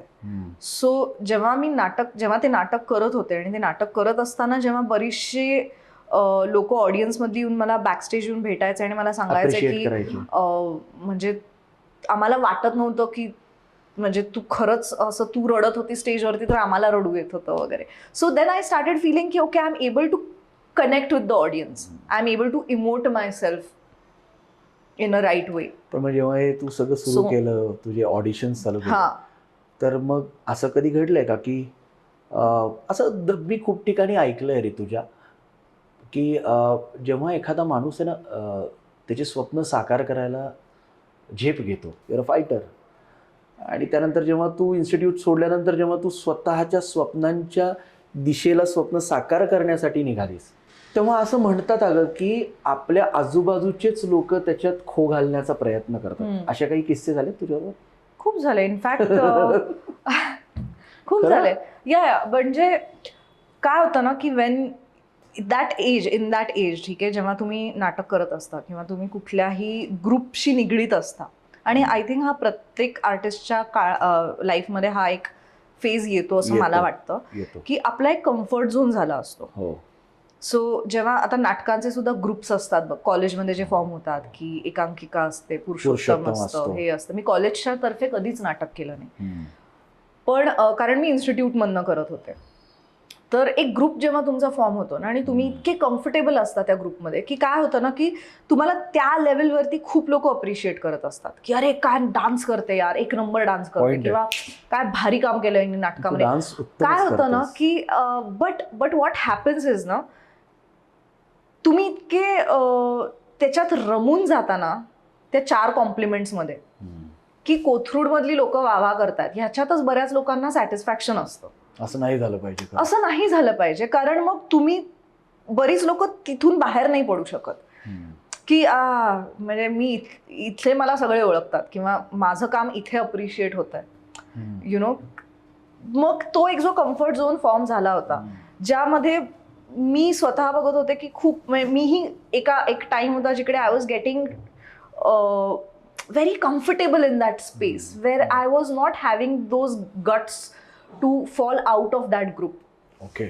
Okay, but then fortunately, trust me on this, I have such good friends. माझे जे मित्र आहेत ना, ते माझा जो फ्रेंड सर्कल आहे, I am not talking about this group, but माझे इतर मित्र आहेत जे माझे आत्तापर्यंतही माझे खूप घट्ट मित्र आहेत, they were the right people to tell me की इट्स टाइम ना. म्हणजे आता you are here in this circle for last 10 years. 8वीपासून मी होते ना, कारण डान्स इन्स्टिट्यूट. हां, आणि तो एक झोन झाला होता, एक कम्फर्ट झोन फॉर्म झाला होता. So now it's time that you should get out of your comfort zone. तुला माहिती आहे ते ये जवानी है दीवानीमध्ये एक खूप सुंदर वाक्य आहे जे रणबीर कपूर बोलतो. ऍक्च्युली मी बोलणार होतो पण बोलतो आता, कि सही समय पे निकल जाना चाहिए वरना गिले शिकवे होने लगते हैं. तर तो सही समय ना, हे प्रत्येकाने आपल्या स्वतःसाठी ठरवलं पाहिजे. कारण आपले काय होतं ना, आपल्या मैत्र्या होतात ग्रुपमध्ये, आपल्याला ते कुठेतरी असं वाटतं की इमोशनल अटॅचमेंट असते की अरे कसं सोडून जायचं, आपण इथे वाढलोय, तर कुठेतरी निघालं पाहिजे. हा, तर तो कम्फर्ट झोन मला सोडायचा होता. आणि माझे मित्र होते ज्यांनी मला खूप सपोर्ट केलं यासाठी की तू बाहेर पड. कारण काय होतं ना, जेव्हा तुम्ही एका शहरात वाढलाय, शिकलाय, एका ग्रुपमध्ये आहात जिथे तुम्ही खूप म्हणजे शिकलाय तुम्ही, मी त्यासाठी I am extremely grateful. I am not saying की ते चुकले मी कुठे किंवा मी खूप माझा वेळ दिला त्या गोष्टीसाठी, नाही, कारण it was a learning period for me. पण तो कुठे थांबला पाहिजे आणि त्यातनं कसं बाहेर पडलं पाहिजे हे मला असं वाटतं की मी ते ऍक्च्युली असं असतं की कुठेही आपण जॉब करतो का, कधी मी नोकरी केलेली आहे, तेव्हा नोकरी करत असताना ना, तुम्ही 2 आठवडे जरी त्या ॲटमॉस्फिअरमध्ये राहिला आणि त्यानंतर अचानक तुम्हाला जेव्हा ते सोडून जायची इच्छा होती ना, तर ती वास्तू, ते जे भाव आणि तो जो संपूर्ण ऑरा असतो ना, तो तुम्हाला सोडू देत नाही. आणि तुम्हाला पण तिथे तो निर्णय घेणं फार गरजेचं असतं. आणि 8 वर्ष म्हणजे खूप मोठी गोष्ट आहे. हो, पण जसं तू म्हणालास की आपलीच लोक आपल्याला हे करत असतात, तर त्याचं काय म्हणजे त्याचं काय असं नव्हतं. जेव्हा मी ठरवलं की now I want to leave this and I want to go, खूप लोक हर्ट झाली होती की म्हणजे माझेच काही मित्रमैत्रिणी त्या ग्रुपमधले की अरे असं कसंही सोडून चालली आहे, यु नो. की मी आता बोलले की मी आता इथून पुढे नाही करू शकणार आहे काम इथे, because I want to explore myself. I want to explore, I want to go to Mumbai and I want to start working, you know. हां, सो नातेवाईक वगैरे कोणीच नाही. 4-5 लोक होतो तिथे. म्युझिक व्हिडिओ आधी केला होता, लगन लागी रे नावाचं एक गाणं होतं त्याचा. So he saw my pictures on Instagram and that's how he actually approached me for Chandresh Bhatt, the director of the previous song. That's how he approached me and that's how I got it. So it was not something that I had tried for, but it came my way and I wanted to do a very good music video. That video and that song is fantastic. It's a beautiful song. पण मला एक विचारायचं आहे सगळं करून, मला खूप सारे प्रश्न आले की तू जवान, आदरणीय शाहरुख खान जींच्या सिनेमामध्ये तू जवानमध्ये काम केलंस. तर मी पाहिलाय सिनेमा, पण मला मी नाहीये त्याच्यामध्ये. तू जवानमध्ये, बरं ते तुझ्या ह्याच्यात पण येतं. आय नो, आर्टिकल्स आले होते आणि प्लस त्याच्यात पण आलेलं आहे तुझ्या त्या IMDb प्रोफाईल हा दिसतो ना, ऋतुजा शिंदे टाकलं. तर तू जवानमध्ये नाही म्हणजे काय? I know. So the thing was की I was casted for a part in Jawan, but जेव्हा कास्टिंग सुरू होतं, मला जेव्हा फोन आला होता की असं असं जवान करता एक ऑन्सॉम्बल कास्ट आहे ज्याच्यामध्ये एक कॅरेक्टर आहे for which we are looking at you. So आणि ते इतकं फास्ट होतं ना, कारण त्यांना लगेच त्यांचं शूट सुरू होतं ऑलरेडी आणि तेव्हा कास्टिंग नाही, तसं नव्हतं. पण त्यांनी वेळच नाही दिला एकतर की विचार करण्याकरता. So obviously it was a very tempting offer, because when they करतेस का तू, तर तू म्हटली मी विचार करते. तसंही नाही झालं. मला वेळच नाही मिळाला. मी तेच सांगते की because it was a very tempting offer. Wien I got a call they told me की दे आर कास्टिंग फॉर जवान, ज्याच्या ॲटली इज डिरेक्टिंग इट आणि शाहरुख खान आहे त्याच्यामध्ये, and Nayanthara is getting launched in Hindi. So obviously मला एक तसं झालं की okay she is getting launch, तर ऑब्व्हियसली बाकीच्या कॅरेक्टर्सना असं काही फार काम नसणार आहे probably, is what I assume तू पण ऑब्व्हियसली. तर but then I still asked की ओके माझा पार्ट काय, what character am I playing in it. So they told me की there is an ensemble cast, की शी इज अ पोलीस ऑफिसर आणि शी is a cop आणि तिची एक टीम आहे. So we want you to play one of the team member. So I was like, okay, because they wanted somebody who can also do action. They wanted to cast an artist who can also do action. Best आहे, नदी तुडी मारणं, बाण मारणं, काय अजून काय पाहिजे? Also I'm trained in capoeira. हो. So capoeira is a martial art form. So they knew about it, and so they were like, okay, you can do action and jump and this and that. I said, yeah, I can do it. So audition वगैरे काहीच झाली नव्हती. They just told me की this is a part, आणि I asked them की म्हणजे काय आहे, म्हणजे कधीपासून शूट आहे किंवा काय. दे वर लाईक की नेक्स्ट वीकपासून शूटिंग आहे आणि असं असं. So it was a very tempting offer and I couldn't deny it. I was like okay, I want to be a part of it because मला ॲक्शन फिल्म करायची होती. आणि ते तुझं पॅशन आहे. सो मला म्हणजे आवड आहे, म्हणजे I really want to do an action film. So ही एक अपॉर्च्युनिटी आली होती माझ्याकडे to do an action film, and I was like की ओके काहीतरी मीटी असेल याच्यामध्ये. सो मी ते अज्युम केलं होतं जसं की फॅमिली मॅनमध्ये मनोज बाजपेयी यांची जी एक टीम आहे. So everybody has a good role in that. Everybody एक त्याचं एस्टॅब्लिशमेंट आहे and they have something to perform. So I was assuming की I would have something like that. But then what happened, when the shoot started, जेव्हा मी चालू केलं shooting करायला, पुण्यामध्येच त्याचं पहिलं स्केड्यूल होतं, पिंपरी चिंचवडचं जे metro station. Yeah, so that was the first schedule. मला वेन आय स्टार्टेड शूटिंग मला रिअलाइज झालं की I have no dialogues in the film. म्हणजे तू सेटवर होतीस? So I was on set. I was yeah of course I saw him. It was बोललीस तू? No, because we were not shooting any scenes together, obviously. त्याला बघितल्यानंतर काय झालं? He had come only once on set. बघितल्यानंतर काय होतं? अरे of course, I'm like, wow. हो? Of course, I mean, come on, it's like Shahrukh Khan. हा, मग So कसं फील होईल? It's I can't even express that feeling. तिथे त्या 5 जणींमध्ये तू शूट कर. हा, तो आम्ही होतो तिथे. बट देन आय रिअलाइज्ड 21 दिवसाचं स्केड्यूल होतं पहिलं, आणि 21 दिवसाच्या स्केड्यूलमध्ये I realise that I have nothing to do. म्हणजे सीन्स जे आमचे शूट होत होते ना त्याच्यामध्ये मला काही डायलॉग्सच नव्हते. पण तू किती दिवस शूट केलं हे? I shot for 2 schedules. Sorry? 2 schedules. 21 दिवसाचं एक स्केड्यूल आणि त्याच्यानंतर 15 दिवसाचं दुसरं स्केड्यूल होतं मुंबईमध्ये. अगं पण मग म्हणजे तसं बघायला गेलं तर तुझ्या त्या 5 जणांमध्ये त्या मोठ्या मोठ्या अभिनेत्री पण होत्या ना. That's what I am saying की नाही, शाहरुख खानची जी एक टीम होती ना त्या फिल्ममध्ये, कोर टीम ज्या 5 जणी असतात, त्याच्यात त्या ह्या पण आहेत. सॉरी विसरलो त्यांचं नाव. गिरिजा ओक. हो, गिरिजा ओक आहे, सानिया मल्होत्रा आहे. हो. अच्छा, तू त्या टीम मध्ये नव्हती? नाही, I am talking about Nayanthara's team. Cop team. Okay, कळतंय का? सो कॉप टीम मध्ये ना काही करायला नव्हतं, to be very honest. So I realised it while shooting the first schedule that there is nothing to do. आणि वी वर ओनली, ऑब्व्हियसली आम्हाला ॲक्शनसाठी ट्रेनिंग वगैरे दिलं गेलं होतं. ते that was fun, that was a very amazing learning experience. But on set मला करायला काहीच नव्हतं काम. आणि मला एका पॉईंट नंतर झालं की मी काय करते, म्हणजे I am just coming on set and that's it. म्हणजे मी फक्त बंदूक घेऊन इकडे तिकडे फिरणार आहे. So I don't want to do this, I don't want to do this. So I was being I was very upfront and honest about it. And then I called the casting agency who had called me, and I asked them that please tell me, do I have any scenes in this film or no? Then they said that की हे सगळं improvise होत आहे, so you may never know if you have it or not, but scenes are getting improvised.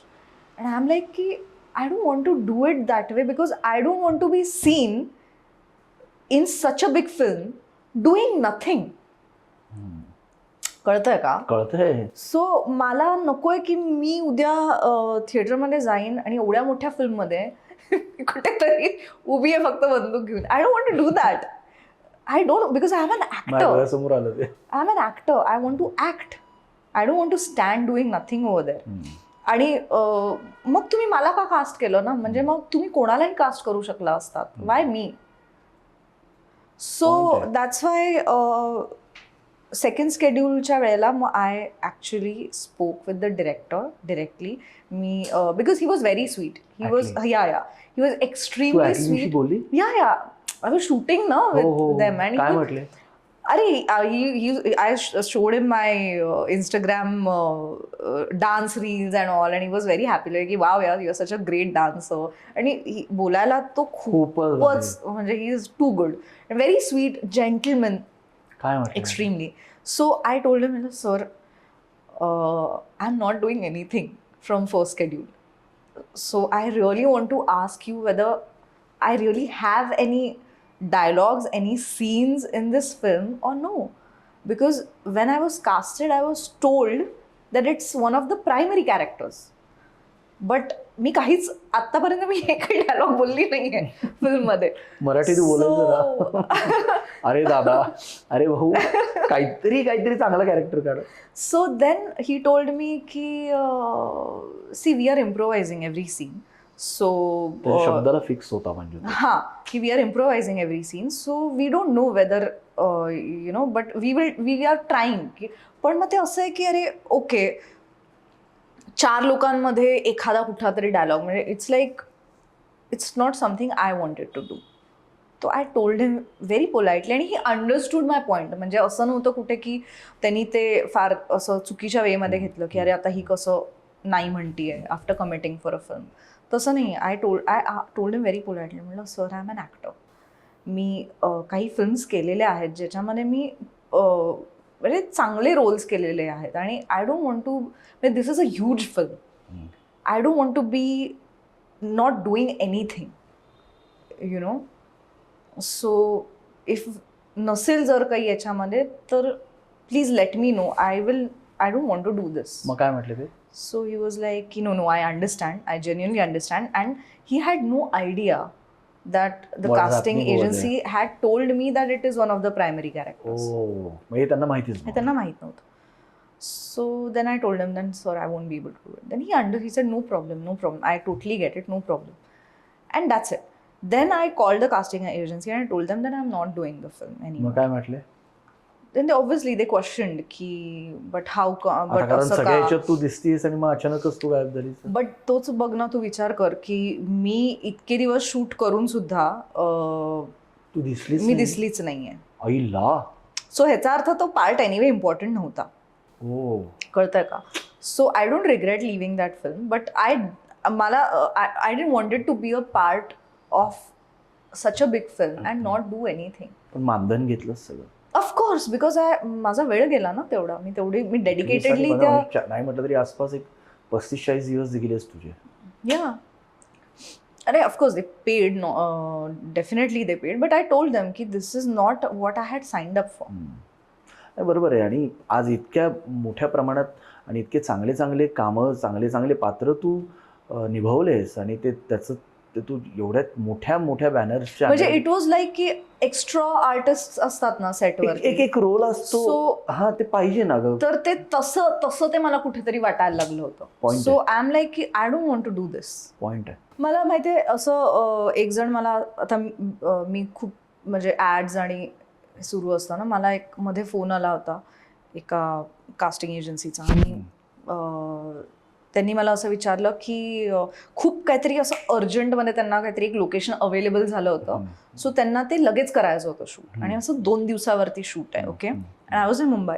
I got a call and they said that ma'am are you available, we are shooting day after tomorrow and in Lonavala. म्हटलं day after tomorrow एवढ्या short नोटीसवरती की yes ते location suddenly available झालं आहे. So the director wants to shoot now, so are you available. Said yeah I am available. And then they started talking about commercials. तर मी त्यांना सांगितलं की हे मी इतके घेते. So then they were like, ma'am, we don't have that much of budget. And it was a big brand. Na? I mean, ma'am, we don't have that much of budget. So I was like, but I don't work in this particular budget. तुम्ही जे मला budget दिलं मी त्यात नाही काम करत. So it's like, I am literally 2 मिनिटं लागतील कारण छोटंसं प्रोडक्ट शूट होतं ते. ते म्हणजे की छोटंसं प्रोडक्ट शूट आहे ते की तुम्ही येता आणि ते प्रोडक्ट उचलता आणि जाता एवढं ते एवढंच शूट होतं. आणि बिझार ॲड शूट्स असतात कधी कधी की म्हणजे यू मे नेव्हर नो की ते किती 30 सेकंदाची ॲड असते 10 सेकंदाची ॲड असते फक्त हातच असतो. एक्झॅक्टली. सो ते असं होतं आणि बोलले की तुम्ही ते हातात घेता प्रोडक्ट म्हणजे बघता आणि ते जाता असं. तर की मॅम तुम्ही 2 टेक्समध्ये कराल. You know she was like that. Like ma'am you will just do it in 2 takes. It will not even take half day. And then I was like की हे काय कॅल्क्युलेशन आहे. म्हणजे I am like okay, then you hire an actor who will do it in 35 takes then. He will come in your budget, no? Exactly. How can you even calculate? I am able to do it in 2 takes. That is why I'm charging you so much. हो ना. If you want somebody to work in your budget, then you hire an actor who will do in 35 takes. मूर्खपणा तर कळतच वाटतो कधी-कधी. हे असं आहे. So that is why कुठेतरी you need to take a stand for yourself because if you don't value yourself ना nobody else is going to value you ever. म्हणतो ना आपण जी करेक्ट लोक आहेत ना ती तुमच्याबरोबर काम करतात आणि ती तुम्हाला रिस्पेक्टफुली तुमच्याबरोबर काम करतात आमच्यासारखी. ऑफकोर्स. पण खरंच आहे म्हणजे बऱ्याचदा बरेचसे आर्टिस्ट घाबरतात टू टेक अ स्टँड किंवा अरे असं कसं बोलू किंवा अरे मी असे कसे निगोशिएट करू किंवा see I am not saying की बऱ्याचदा काही अडमुठेपण असतात की नाही हे असंच असं पाहिजे तसं नाही. यू शुड अंडरस्टँड की तुम्ही किती काम केलं आहे आणि तुम्ही किती डिझर्व करता ह्याची पण एक जाणीव असली पाहिजे. म्हणजे मी आज 1/4 अमाऊंट नाही सांगू शकत right but I know that I need to get a respectable amount because of a certain amount of work that I have done in my past and the experience. म्हणजे तू संपूर्ण आता तुझं प्रोफेशन ते त्याचं सगळं त्याच्यावरती तुझं. एक्झॅक्टली. सो हे समजून घेणारी काही लोक असतात कमी लोक असतात जी तुम्हाला तो रिस्पेक्ट देतात आणि तुम्हाला त्या प्रकारचं काम आणि त्या प्रकारचं वागणूक देतात. It's always right and it's always good to work with those people. People who are not able to respect you for your art or for your experience or for the person that you are, it's better not to work with them. Exactly. Because you're not going to gain anything out of it. आपण घरी बसलो तर चांगलं अजून लिखाण करू शकतो, चांगली मस्त स्क्रिप्ट लिहू शकतो. Absolutely. लक्ष्मी सारखी जी तुम्ही. आणि काय होतं ना की बऱ्याचदा तुम्हाला फार गृहीत धरलं जातं. Taken as granted.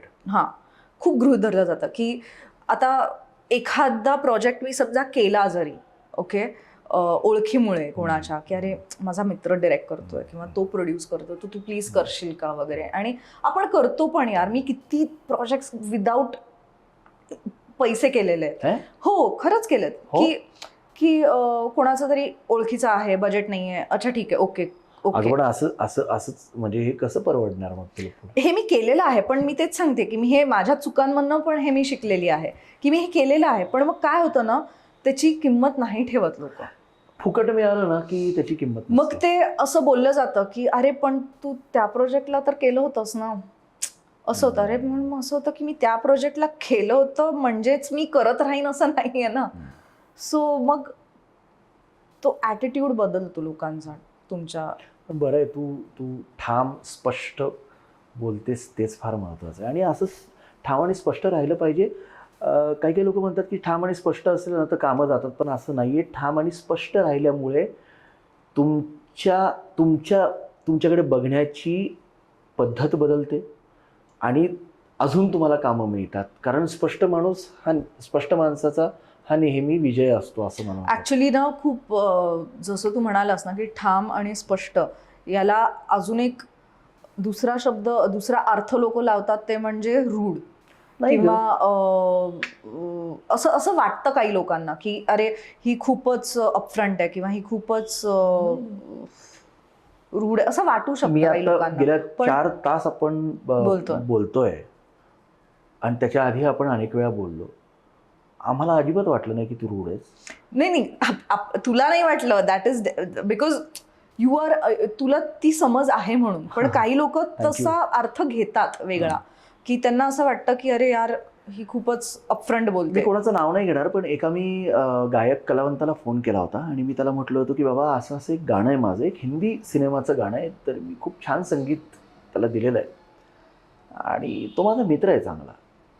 तर जो प्रोड्युसर होता त्याला ते कळालं की बाबा हा त्याचा मित्र आहे आणि तो म्हटलं की अरे दिग्गी तुझा मित्र आहे, तर त्याला बॉलिवूडमधला खूप मोठा गायक आहे, नाव सांगून टाकतो, शाहिद मालिया त्यांचं नाव आहे. कारण यार तुझा मित्र आहे आणि एक हिंदी गाणं पण गायचं आणि आपल्या मराठी फिल्ममध्ये पण गाणं गायचं आहे, तर प्लीज त्याला जरा कमी पैशात गायला लाव. मी म्हटलं हो मी नाही म्हणू शकत असं, तो माझा मित्र आहे. जरी तो माझा मित्र असला आणि जरी मी काम करत असेल तरी पहिलं मी त्याचं मानधन विचारणार. एक कर्टसी असते. उद्या जर मी कुठली फिल्म करायला गेलो आणि आम्ही असं विचार केला की मी नक्कीच प्रयत्न आम्ही करूयात की असा खतरनाक विषय काढूयात आणि आम्ही तो ऋतुजा शिंदेपर्यंत घेऊन जाऊयात आणि ऋतुजाला जर आवडलं तर आपण नक्की करूयात, काहीतरी करू पण चांगलं करू. पण ह्याचा अर्थ असा नाही की आपण आता अभिनव मधले होत आणि तसं नसलं पाहिजे. बरोबर आहे. कारण तो प्रोफेशन. एक्झॅक्टली, कारण ते यू शुड तुझं. रिस्पेक्ट. तर त्यांनी मला विचारलं होतं आणि त्यांनी मला सांगितलं की अरे तू गातोस का, त्याला गायला सांग. तर मी म्हटलं हो. तर आता शाहिद मालिया इतके हुशार आहेत, तर म्हटले हो मी गाईल, पण एका अटीवर गाईल की ह्यात माझा लहान भाऊ दिग्विजय पण गाणं म्हणेल. आवाज एक की नाही रहेगी, आवाज दो की रहेगी. आणि लिटरली सांगतो, शाहिद मालिया सारखा माणूस मी आजपर्यंत नाही पाहिला. इतका भारी माणूस आहे, प्रेम करतो, प्रेमळ माणूस आहे. त्या माणसाने ते गाणं गायलं, त्यात मला पण त्याच्यासोबत लीड सिंगर म्हणून गायला घेतलं. वा. आणि मग तो निर्मात्याला म्हटला की ह्याला संगीतकाराला तू गाऊ दिलंस माझ्याबरोबर, हे माझं मानधन आहे. वा. आणि हे सांगितलं. पण त्यानंतर दॅट इज आवर रिस्पॉन्सिबिलिटी. आम्ही एक पाकिट घेतलं, त्याला सजवलं, एवढ्या आकाराचं पाकिट होतं आणि आम्ही त्यांच्या हातात देऊन टाकलं. त्यांनी घेतलं नाही घेतलं मी त्याच्याबद्दल बोलणार नाही, पण हे असणं गरजेचं आहे, ही जाण असणं गरजेचं आहे. या माध्यमातून मला तुम्हाला सगळ्यांना हेच सांगायचं आहे, जे नवोदित ॲडव्हर्टाइजमेंट करतात, तुम्हाला चांगलं काम पाहिजे असेल, तुम्ही क्वांटिटी बघता का क्वालिटी बघता हे तुम्ही नक्की विचार करा. पण कुठलाही कलाकार त्याला जज करण्याच्या आधी त्याच्याबद्दलची संपूर्ण माहिती घेणं हे फार गरजेचं आहे. आज एक अशी बहारदार कलावंत आपल्यासोबत आहे जिने इतका संघर्ष करून तिचं नाव एवढं मोठं केलेलं आहे, तर त्याबद्दल परत एकदा तुला सलाम. थँक्यू. पुढच्या प्रश्नाकडे वळूयात. तू टीचर होती, तू शिकवायची तिकडे, तू इन्स्ट्रक्टर होतीस आणि त्यानंतर तू मुंबईला शिफ्ट झालीस. कुठल्या साली, म्हणजे काय इयर होतं ते? 2014. 2014. 2013. आणि तिकडे तू ते शेअरिंग वर राहायची? हा, म्हणजे स्टार्टिंगला वीरा देसाई रोडला अंधेरीमध्येच. सो तिथे माझ्याबरोबर अजून 2 मुली होत्या. So I was sharing an apartment. आणि मग तेव्हा तुला पहिली फिल्म हमने जीना सीख लिया ही टेक्निकली पहिली फिल्म आहे. हा. आणि मग तशी नंतर तुला ॲज अ लीड म्हणून कुठली फिल्म मिळाली? Online Binline was my first film. Ankush Chaudhari, आपले सॉरी सिद्धार्थ चांदेकर होते. येस. पण तू एक अंकुश चौधरींबरोबर पण फिल्म केली होती. That was after online Binline. After online मिळणे, पण ती रिलीज नाही झाली. ती रिलीज नाही झाली. ओ. आणि त्यानंतर तुझे असे प्रोजेक्ट सुरू झाले खूप सारे. बट 2017 मध्ये I shot that film with Ankush. त्यानंतर 18-19 2 वर्ष I was not doing any films. किंवा मी काहीच, देवर नो ऑफर्स. म्हणजे सो देवर नो ऑफर्स. तू प्रयत्न कमी पडले का काय? नाही, तसं काही नाहीये. I don't know. मला खरं सांगू, मला मराठी फिल्म ऑफर होतच नाहीत. मला कोणीच मराठी फिल्म ऑफर करत नाही. I am being very honest. नाही. तू बॉईज 4 मध्ये होतीस की ग? बॉईज 4चं ही तुला सांगते कसं झालं होतं. विशाल नी जेव्हा गर्ल्स केली होती, so that was the time he had approach me for girls. आणि for some reason I was not able to do girls. For some reason म्हणजे तू कुठल्या दुसऱ्या कमिटमेंट? नाही, काही क्रिएटिव्ह गोष्टी होत्या ज्या मॅच होत नव्हत्या. So I couldn't do it. So म्हणजे तुला ज्या क्रिएटिव्ह गोष्टी पाहिजे होत्या त्या मॅच नव्हत्या होत? हा, काही गोष्टी होत्या ज्या मला, ज्या मला त्या माझ्या अपेक्षा काही वेगळ्या होत्या, त्याच्या अपेक्षा काही तसं पाहायला गेलं तर तू विषयाला धरून सिनेमा करणारी व्यक्ती आहेस. ते पण आहे आणि ऑफकोर्स म्हणजे सब्जेक्ट हा एक फार महत्त्वाचा आहे. मोठा भाग झाला. पण कसं आहे ना, विशालच्या ज्या फिल्म्स असतात त्या तू बघितलंस तर त्यांना एक कमर्शियल सक्सेस आहे. So he knows what he is मी डुईंग. बॉईज मध्ये गायलोय म्हणून मला माहिती आहे. सो ही पहिला knows Boys. What he is doing. A lot of people think की अरे स्लॅपस्टिक कॉमेडी आहे किंवा, बट त्याचा एक ऑडियन्स आहे. प्रत्येक फिल्मचा एक ऑडियन्स असतो. तसं त्या फिल्मचाही ऑडियन्स आहे आणि he knows what he is doing. म्हणजे जेव्हा आम्ही बॉईज 4 सुद्धा करत होतो तेव्हा, so basically I just complete what I was saying before. सो गर्ल्सवरती आम्ही नाही काम करू शकलो एकत्र, but I wanted to work with him because when I met him आणि आम्ही बोललो एकमेकांशी, मला असं झालेलं की अरे he is a nice human being, you know, and I want to work with him on some project. पण काही वेगळे विषय नंतर काही वेगळ्या फिल्म्स नंतर घडल्या नाहीत अशा एकत्र. बट देन फॉर बॉईज 4 त्यांनी मला विचारलं नाही की तू करशील का. तो मला म्हणाला तू ही फिल्म करतेयस, मला माहित नाही तू ही फिल्म करतेयस. So I was like okay, पण काय, because boys 4 is a sequel again, boys 1, boys 2, boys 3, आणि मी पाहिलेले आहेत हे सिक्वेल. म्हटलं मी कुठे बसणार आहे याच्यामध्ये, कारण हे तिघं तर आहेतच constant. Where am I going to fit in this film. Then he told me की एक असं कॅरेक्टर आहे. मग त्यांनी मला गोष्ट ऐकवली होती आणि आय वॉज लाईक अरे हे मजा आहे. माझ्यापेक्षा तुझं जे गाणं आहे ना गाव सुटणं, आणि गाव सुटणं हे गाणं असणाऱ्या फिल्म मध्ये हे मला माहित पण नव्हतं आधी. So that was not planned. Yeah very sweet song. आणि तुझे रिॲक्शन्स खूप जबरदस्त. I am very fortunate because online मध्ये तू हवीशी was a super hit and boys 4 मध्ये गाव सुटणं इज अ सुपर हिट. ते लूप येतो. So yeah I am very fortunate that both the songs are hit. त्याच्यात तू ज्या पद्धतीची प्रतीक आणि तुझी जी काही अदाकारी आहे, खूप खूप ऍक्शन्स रिॲक्शन्स वरचं गाणं आहे आणि डोळ्यातनं भाव दिसतात. व्हेरी स्वीट सॉंग, मी किती बारकाईने choreographed and very of course the song itself is very beautiful. Fantastic. Boys 4 नंतर तुझ्या जीवनात एक खूप सुंदर, म्हणजे ते ऍक्च्युली बॉईज 4च्या आधीच ऍक्च्युली त्याचं शूटिंग झालं होतं मला असं वाटतं, इंट्रोगेशनचं. हो, तसं बघायला गेलं तर बॉईजच्या आधी त्याचं शूट झालं. तुम्हाला सगळ्यांना माहिती आहे की आता झी5 वरती एक झी5 वरती जो सिनेमा आला इंट्रोगेशन, तो तुम्ही सगळ्यांनी पाहिला असेल तर ती हीच आहे. तर इंट्रोगेशनमध्ये तुम्ही काम केलं, तू काम केलं आणि काय सुंदर काम केलं. म्हणजे एक साधी निरागस व्यक्ती आणि एक शातीर व्यक्ती, आणि ह्या दोन्ही भूमिका साकारणं ही खूप अवघड गोष्ट आहे. सिनेमा पाहिल्यानंतर तुम्हाला कळेल. ज्यांनी सिनेमा नाही पाहिला त्यांनी नक्की बघा, कारण मी 2दा पाहिलाय आणि त्याच्यात हिने तारा हे पात्र साकारलंय. खूप सुंदर काम केलंय, फॅन्टॅस्टिक. आणि तोच कंटिन्यू तो चेहरा घेऊन, तो मूड घेऊन तू त्या सिनेमात काम केलं. कसा अनुभव होता तुझा? खूप अमेझिंग. मला याचं क्रेडिट खरं आमचे जे डिरेक्टर आहेत जॉय वर्मा त्यांनाही द्यायला आवडेल, कारण त्यांनी ना एक वातावरण ठेवलं होतं सेटवरती. आम्हाला सगळ्यांना फार आनंद वाटतो की आमच्या अभिनव विद्यालय इंग्लिश मिडियम स्कूलमधली एक आमची ज्युनियर बॅचमेट क्लासमेट सगळंच म्हणूया, तर ती एका हिंदी चित्रपटात दिसते आणि त्याच्यात बॉलिवूडमधले हिंदीमधले दिग्गज कलावंत आहेत. राजपाल यादव सर आहे, तुझ्या वडिलांची भूमिका ज्यांनी गिरीश कुलकर्णी दादा आहे. काय काम केलंय आणि सगळ्यांनी खाऊन टाकलाय सिनेमा. हे पण तो जो शेवटचा जो व्यक्ती आहे त्याचं आता तू काही सांगणार नाही, कारण ते तिला पण माहित नाही, पण तुम्ही बघा. मलाही माहिती नाही, कारण it's an open end, it's for a possibility of a part 2. मला माहिती आहे कोण आहे, मला माहिती आहे कोण आहे. ओके, बघू आता पिक्चर आल्यानंतर. ह्या सगळ्या गोष्टींमधनं तू प्रवास करत करत करत करत इथपर्यंत आलीस.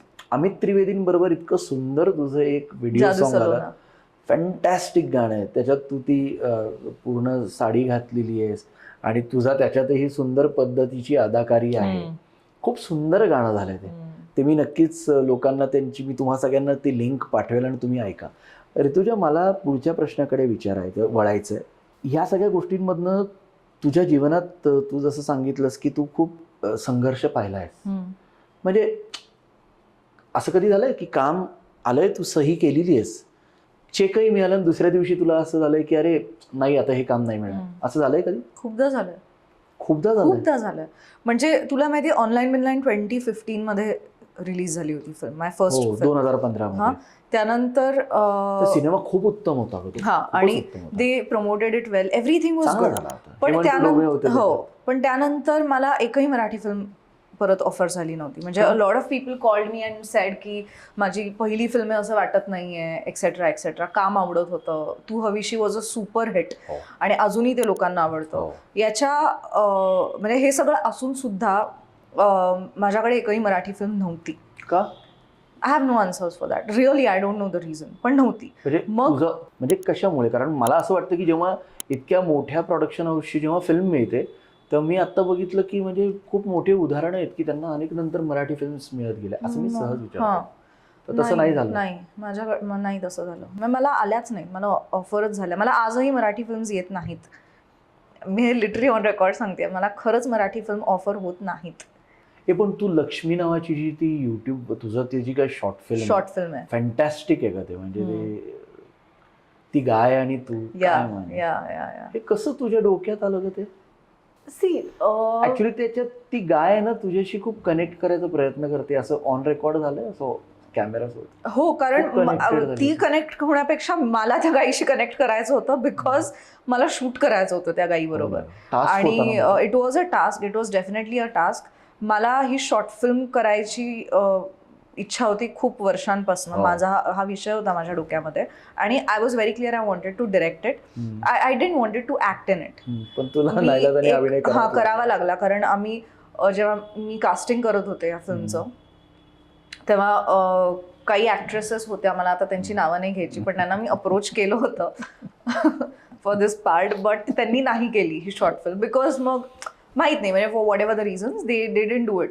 सो इव्हेंच्युअली जो माझा DOP आहे शशांक, त्यांनी मला सजेस्ट केलं की तू का नाही करत आहेस, कारण तू का नाही करत? तू लिहिली आहेस ही स्टोरी, तू डिरेक्ट करतेस, तुला माहिती आहे कॅरेक्टर. आणि तुला त्या संपूर्ण परिस्थितीची जी जाणीव आहे, तू अनुभवती, तू म्हणजे स्वतः लिहिणं आणि स्वतः राईट अजून जास्त. पण मला ऍक्च्युली करायचं नव्हतं, because this was the first time ever I was directing something. So and at the same time I was also managing the production. I was also directing. So ते पहिला एक्सपिरियन्स होता, त्यामुळे मला असं होतं की मला दोन्ही दगडांवरती पाय नाही ठेवायचे. I will just focus on directing. But eventually option नव्हता, कारण आम्ही खूप ऑडिशन्स घेतल्या, आम्ही खूप अभिनेत्रींपर्यंत गेलो, पण nobody wanted to do it. So then I'm like, okay, then Shashank was like, why aren't you doing it? You do it. You're perfect for it. And I was like, last option मी करीन जर कोणीच नाही मिळाली तर. आणि eventually मग आमच्याकडे time नव्हता, कारण आम्हाला एका पर्टिक्युलर टाइम फ्रेम मध्ये शूट करायची होती ही फिल्म. सो इव्हेंच्युअली खूप सारे नामांकन पण मिळाले. येस, दिल्लीमध्ये दादासाहेब फाळके फिल्म फेस्टिवल झाला आता, एज्युकेशन याचा काय म्हणतात त्याला, सॉरी मी ते नाव विसरले, पण त्या तिथे स्पेशल ज्युरी मेन्शन अवॉर्ड मिळालं त्या फिल्म करता.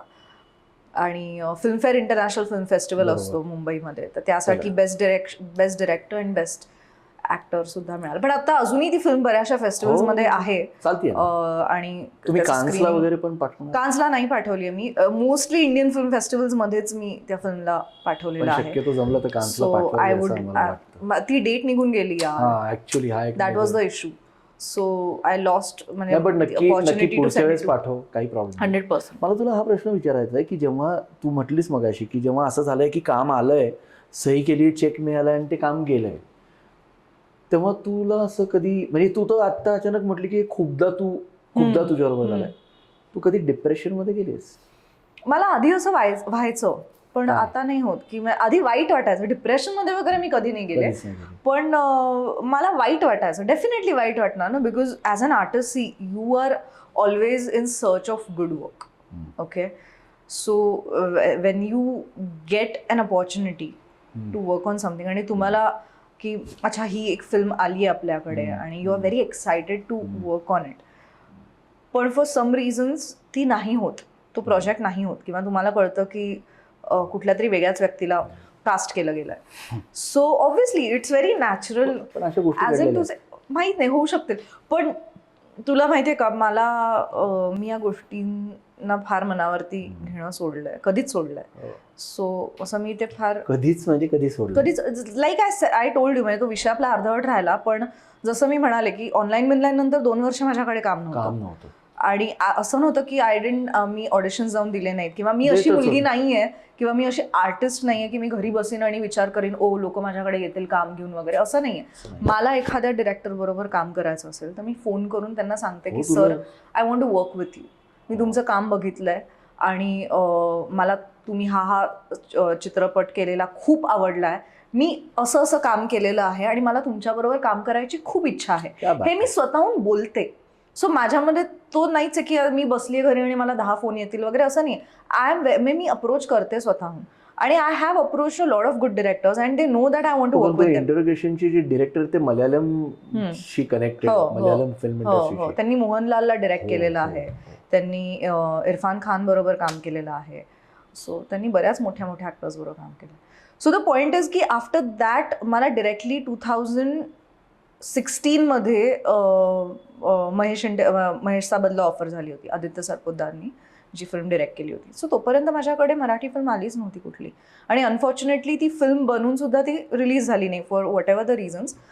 सो ऑब्व्हियसली वाईट वाटतं की तुम्ही इतके वर्ष थांबलाय एका चांगल्या फिल्म करता, ओके, आणि ती फिल्म आता झाली आहे पण ती रिलीज होत नाहीये. सो ह्याचं एक वेगळं दुःख आहे. But after that also Maheshinte Prathikaaram film झाल्यानंतर सुद्धा माझ्याकडे मराठी फिल्म्सच नव्हत्या. नाही, एक फिल्म केली होती मी, सॉरी, मी कसं काय विसरू शकले. एक फिल्म केली me again with a very well non actor, मराठीमध्येच. कोण? स्वप्नील जोशी. स्वप्नील जोशींबरोबर मी एक फिल्म केली, Marathi film. It was a love story, family drama I would say. Lead? Yeah. आणि ती फिल्म झाली आफ्टर महेश साबदला. आय शॉट दॅट फिल्म, एक स्केड्यूल शूट झालं आणि ती फिल्मच बंद पडली. ती फिल्म बंद पडली, ती कम्प्लीटच नाही झाली. तुझे पैसे कोणी बुडवलेत का? ऍक्च्युली ना, बुडवायचा प्रयत्न केलाय पण मी ते बुडवू दिले नाही. काय केलं? धनुष्यबाण घेतलास का? धनुष्यबाणाचा तुझा काय किस्सा आहे जरा मला सांग. ही धनुष्यबाण काय एवढं तुला? अरे काही नाही बाबा, मी तुम्हाला सांगतो, ही स्पोर्ट्स मध्ये खेळायची. हिनी लहानपणी बालपणात मुठेत उडी मारली नदीत. त्यानंतर मी का सांगितला तुला हा किस्सा? आता हा महाराष्ट्र अख्ख्या भारत, आणि ही खूप मोठी गोष्ट आहे. जेवढ्या मुलींना उडी मारायची त्यांना उडी मारू द्या, कारण ती उडी चांगल्यासाठी असती. अगं म्हणजे उद्या उड्या मारतील आणि माझ्यावरती don't try this at home. दुसरी गोष्ट म्हणजे ही आहे ना, ती आर्चरी वगैरे काहीतरी करते. आणि हिनी काय केलं होतं, ही तुम्हाला जेवढी तुमच्यासाठी गोड अभिनेत्री असेल, पण आता कशी आमची शाळेतली मैत्रीण असल्यामुळे ही फार खोडसाळ आहे. आणि हिनी तो धनुष्यबाण घेतला आणि हा धनुष्यबाण तिने पहिला प्रयोग जे तिला ते आर्चरी का काय ते शिकवायची धनुष्यबाण, त्या सरांवरतीच प्रयोग नव्हता. तू मारलास बाण? मी आर्चरी शिकत होते. तू बाण मारलास की नाही ते सांग. तो लागला त्यांना. अगं म्हणजे तू मारलास ना? तू मारलास खरं सांग. आता ते त्या बोर्डच्या शेजारी उभे होते. नेमका मारला कुठे ते सांग मला. अरे ते वाचले, कारण काय झालं, थोडक्यात वाचले ते आणि ते खूप भडकले आणि मग मला काढलं त्यांनी. सो काढलं का तुला? मी स्टेट लेवलसाठी सिलेक्ट झाले होते. ओय शपथ. हा, मी आर्चरी शिकायचे. मी स्टेट लेवलसाठी सिलेक्ट झाले होते आणि मॅचेससाठी ट्रेनिंग सुरू होतं. तर आमचं असं ट्रेनिंग खूप स्ट्रिक्ट असायचं. ठीक आहे यार, मला हे आमच्या सरांचं नाव होतं पोपट. ठीक आहे. आणि झालं असं की आम्ही एका ठिकाणाहून आमचा ब्रेक होता आणि ब्रेकमध्ये सरांनी आम्हाला एका रेस्टॉरंटमध्ये लंचसाठी नेलं होतं. आणि आम्ही तिथून येत होतो ना, रस्ता क्रॉस करत होतो. तर रस्ता क्रॉस करताना अचानक ग्रीन लाईट म्हणजे सिग्नल सुटला आणि आम्ही असे 3-4 लोक पळत पळत रस्ता क्रॉस झाला आमचा. आणि आमचे सर मागेच राहिले. ठीक आहे. तर आता आपण बोलता बोलतो ना, तर मी पोपट झाला बोलते रे मी. आणि मला माहित नव्हतं की त्यांचं नाव पोपट आहे. मला खरंच तेव्हा माहित नव्हतं त्यांचं नाव पोपट, कारण आम्ही त्यांना गायकवाड सरच म्हणायचो. सो मला माहित नव्हतं त्यांचं नाव पोपट. आणि मी सहज बोलले पोपट झाला असं बोलले आणि ते खूप भडकले. आणि मला नंतर कळलं की त्यांचं नाव आहे पोपट. पण मला सांग, असं कशाला नाव ठेवायचं सगळ्या? पोपट हे नाव खूप चांगलं आहे आणि गुड, पण म्हणजे पण तो सो त्याच्यावरनं ते खूप भडकले आणि मला मग त्यांनी पनिशमेंट दिली होती. काय की- रेस्ट्रिक्ट कशा काढून टाकलं का तुला? नाही, मग त्यांनी ते आमचं ट्रेनिंग मध्ये मग नाही तू आता 100 उठाबशाच कर किंवा तू अच्छा, म्हणून तू बाण असं मारलास का? नाही, म्हणून बाण मारला नाही. तर ते सगळं झालं तेव्हा ते ऑलरेडी माझ्यावरती भडकले होते आणि आमचं ट्रेनिंग सुरू होतं. सो ऑब्व्हियसली तो जो बोर्ड असतो आम्ही आणि चालू होतं आमचं ट्रेनिंग. असे 4-5 लोक असे उभे होते आणि आम्हाला असं की 1 2 3 4 म्हणजे 1 तुझ्या 2 अंगात 3 4 तुझ्या अंगात देवसेना आली तेव्हा? देवसेना वगैरे काही आलं नव्हतं रे. तर it was literally an accident. मला तो बाण कसा मारला ते मला मी ऐकायचं. तुला आवाज- तेच हा, सांगतेय. सो आम्हाला असं आणि मी ते खोदून पटापट विचारणार. एकेकाने बाण म्हणजे मारायचा असतो. ओके, सो असं आमचं ते ट्रेनिंग होतं की एक झाला, दुसरा, तिसरा, चौथाचं झाल्यापर्यंत पहिल्याने रेडी राहिलं पाहिजे. So it was like that. Okay, आणि मी ऑलरेडी खूप म्हणजे Nervous घाबरले होतीस. होते कारण ते Nervous खूप होणार. चिडले होते माझ्यावरती, खूप चिडले होते ते माझ्यावर. ऍक्च्युली तू काही So- मुद्दामून नव्हती म्हटली तर आपण मधून अरे पोपट झाला, तर तसं म्हटली होतीस. हो, पण ते नंतर कळलं ना हो की ना, ते त्यांचं ठीक नाव आहे. पोपट आहे. हा. तर त्यामुळे तर एनिवे, तर ते झाल्यावरती मी मारला आणि मी असा मारला तर ते बोर्डच्या शेजारी, आता समजा हा बोर्ड आहे आणि ते इथे उभे, त्यांना कॉन्फिडन्स बघ ना माझ्यावर किती. आणि ऑब्व्हियसली माझा नेम चांगलाच लागायचा म्हणूनच मी सिलेक्ट झाले होते. हम्म. पण तेव्हा त्यांना असा कॉन्फिडन्स होता की ही काय माझ्यापर्यंत येणार नाही बाण हा. बोलपाशी माझ्यावरती अशी ओरडत होती, ऋतुजा हा तसा कर वगैरे. आणि ते फुल असे चिडले आणि होते आधी तू हा ऑलरेडी. कांड केला होतास. मी ऑलरेडी खूप नर्वस झाले होते रे.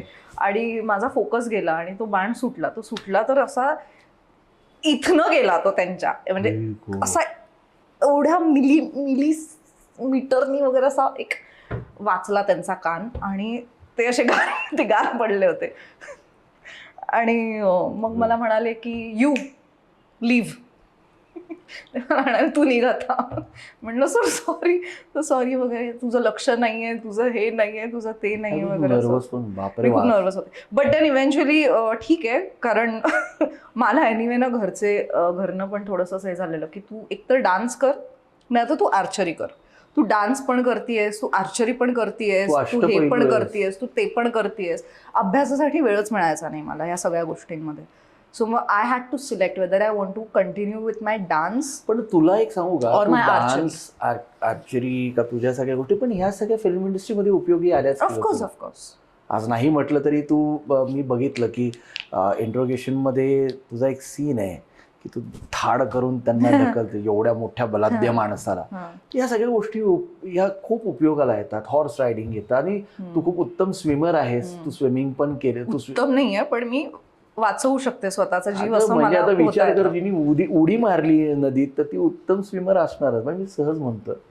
मला एक सांग, या सगळ्या प्रवासामधनं आता सध्या काय चाललंय तुझं? आता माझा फोकस आहे लक्ष्मीवरती. मी जी शॉर्ट फिल्म केली आहे, मला ती वेगवेगळ्या फेस्टिवल्समध्ये त्याचं स्क्रीनिंग होतं आणि त्याला चांगलं अप्रिसिएशन मिळतं आहे. So I want to direct in future. That's 100% there. So माझी त्या बाजूनी वाटचाल सुरूच आहे. आणि at the same time like I said, I am focusing on doing good projects, new films. माझी ऑलरेडी एक फिल्म शूट झाली आहे, बर्फ नावाची, जी next year I am hoping की ती रिलीज होईल. सो ती आत्ता एक फिल्म आहे पाईपलाईनमध्ये. And that's it. I am just looking forward to work on more amazing projects. जीवनामध्ये तू खूप लोकांचा विचार करतेस, खूप लोकांसाठी हेल्पिंग नेचर तुझा स्वभाव आहे. तुझ्याबरोबर तुझ्या खूप एक मित्रमैत्रिणींचं जाळं आहे, ज्यांच्यासाठी तू कधीतरी आजी पण होतेस, कधी कधी तू त्यांना अशी मोटिवेशन देऊन मोटिवेट पण करतेस. असे खूप मित्रमैत्रिणी आहेत तुझे की कधी जर ते खचलेस तर तू त्यांना त्याच्यातनं बाहेर काढतेस. हा तुझा स्वभाव मला माहिती आहे आणि मी ऐकलंय. हे कोणी सांगितलं, काय सांगितलं, मी जास्त फारशा तपशिलात कोणी जात सांगितलं? नाही. मला तरी सांग कोणी सांगितलं. नाही, जे सांगणारे असतात ते सांगतात. Okay. पण खूप म्हणजे तू आल्यानंतर एखाद्या माणसाला, म्हणजे तुझ्याकडे असं होतं की तू आलीनंतर, तू जर जेव्हा येतेस तेव्हा दुसऱ्याला त्याचे प्रॉब्लेम्स तुझ्यासमोर मांडायला फार आवडतात आणि ते तू ऐकून घेऊन एक्झॅक्ट बाण मारल्यासारखं सोल्युशन देते आणि त्याच्यातनं तो माणूस बाहेर पडतो. तू लोकांचा विचार करतेस तर तू जेव्हा सॅड होतेस का, जेव्हा तुला काही गोष्टी दुखावल्या जातात, तेव्हा तू काय करतेस? तेव्हा तू कोणाकडे मन मोकळं करतेस?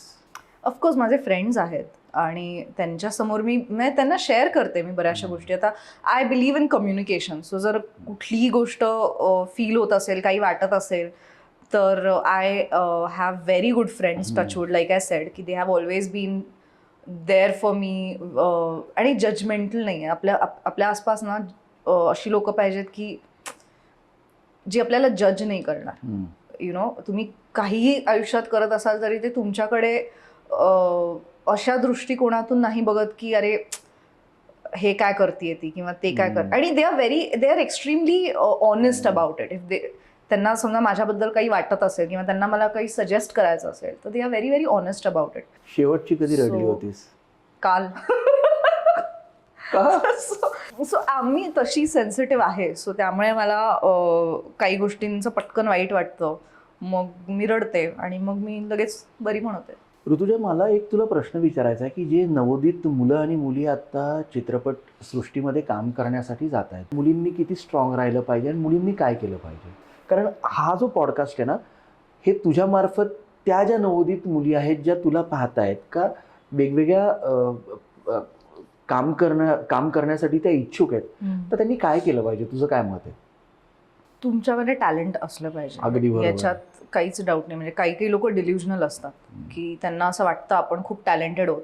तुम्ही 4 वर्षातनं एक फिल्म जरी केली तरी तुमचं टॅलेंट त्यातनं दिसतं लोकांना. तर एकतर तुमच्यात टॅलेंट असलं पाहिजे. दुसरी म्हणजे हार्डवर्क करायची तयारी पाहिजे. पूर्ण झोकून द्यायला पाहिजे. पण ॲट द सेम टाइम ना, always have something to fall back on. वा. ओके. कारण तो आता काळ नाही आहे किंवा ती आता वेळ पण नाही आहे की ज्याच्यात तुम्ही सगळं घरदार सोडून मी फक्त हेच करणार वगैरे. ठीक आहे, करा, गुड, दॅट्स अमेझिंग. ओके. पण गॅरंटी कशाचीच नाही आहे. आणि see, it's again about hard work, definitely is there. पण असं बऱ्याचदा ना लोक खूप मिसअंडरस्टँड करतात की तुम्ही खूप सोशली ॲक्टिव्ह असला पाहिजेत किंवा तुम्ही पार्टीज अटेंड केल्या पाहिजेत किंवा तुम्ही या पर्टिक्युलर सर्कलच्या लोकांबरोबर हँगआउट केलं पाहिजे. I got it, what you want to say. तर तुम्हाला काम मिळेल वगैरे. आणि खूप मुली यामध्ये फसतात, अडकतात आणि नंतर त्याचं काही होत नाही. पुढे काही होत नाही. त्यानंतर फार वेगळ्या डिप्रेशनमध्ये जातात. खूप वेगळ्या डिप्रेशनमध्ये जातात बिकॉज तिथे खरंच कामं होत नाहीत ती. तू जेव्हा सुरुवात केली तेव्हा तुला पार्टीजचे ऑफर आले होते? हो हो हो हो हो हो.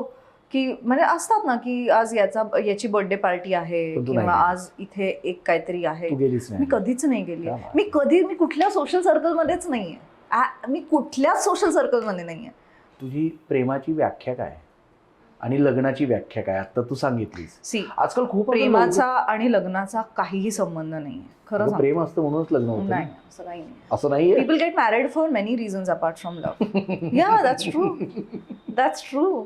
तुम्ही स्वतःमध्ये परिपूर्ण नाही आहात आणि तुम्ही ती कमी तुमच्या पार्टनरमध्ये की तो तुमची ती पूर्ण करेल या अपेक्षेने जर तुम्ही लग्न करणार असाल तर I don't think so that works.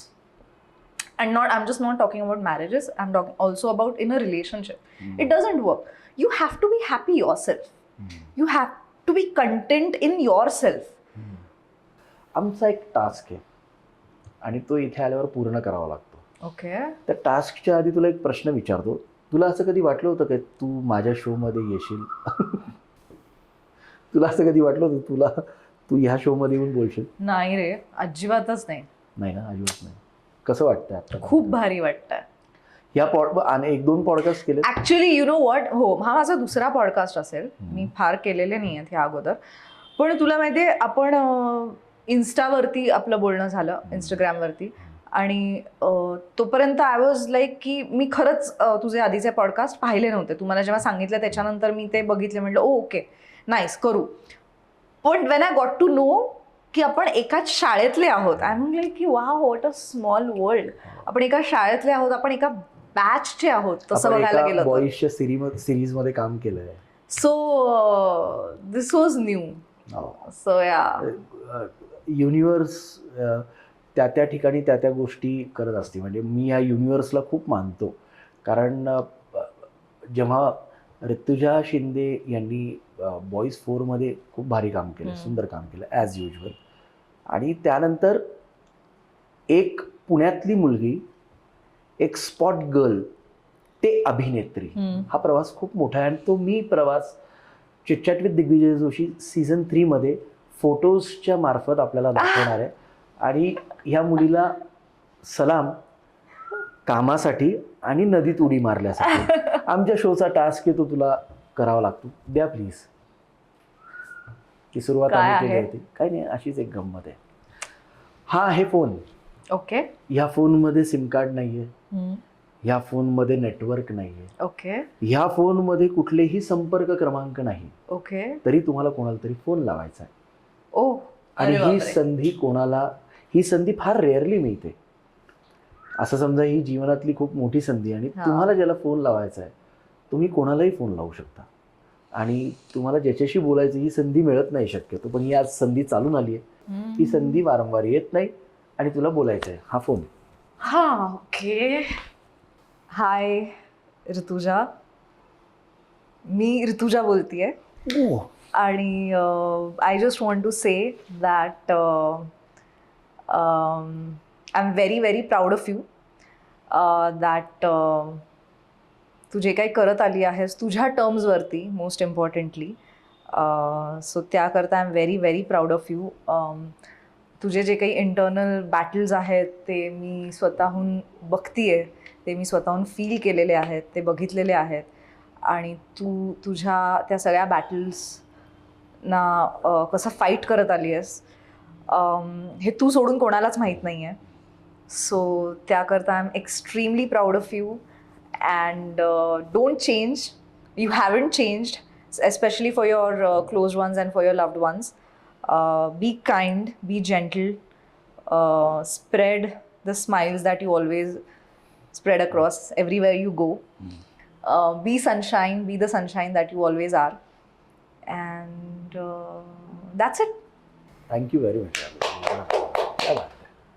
ऋतुजानी ऋतुजाला फोन लावला आणि Absolutely. स्वप्नांच्या पलीकडे त्या ऋतुजाला संदेश दिला की तू अशीच मोठी होत राहा आणि तू अशीच यशस्वी होणार, ही आम्ही स्वामींच्या चरणी प्रार्थना करतो. थँक्यू. आणि तू अशीच लखलखत मोठे मोठे बॉलिवूड सिनेमे कर, साऊथ सिनेमे पण कर.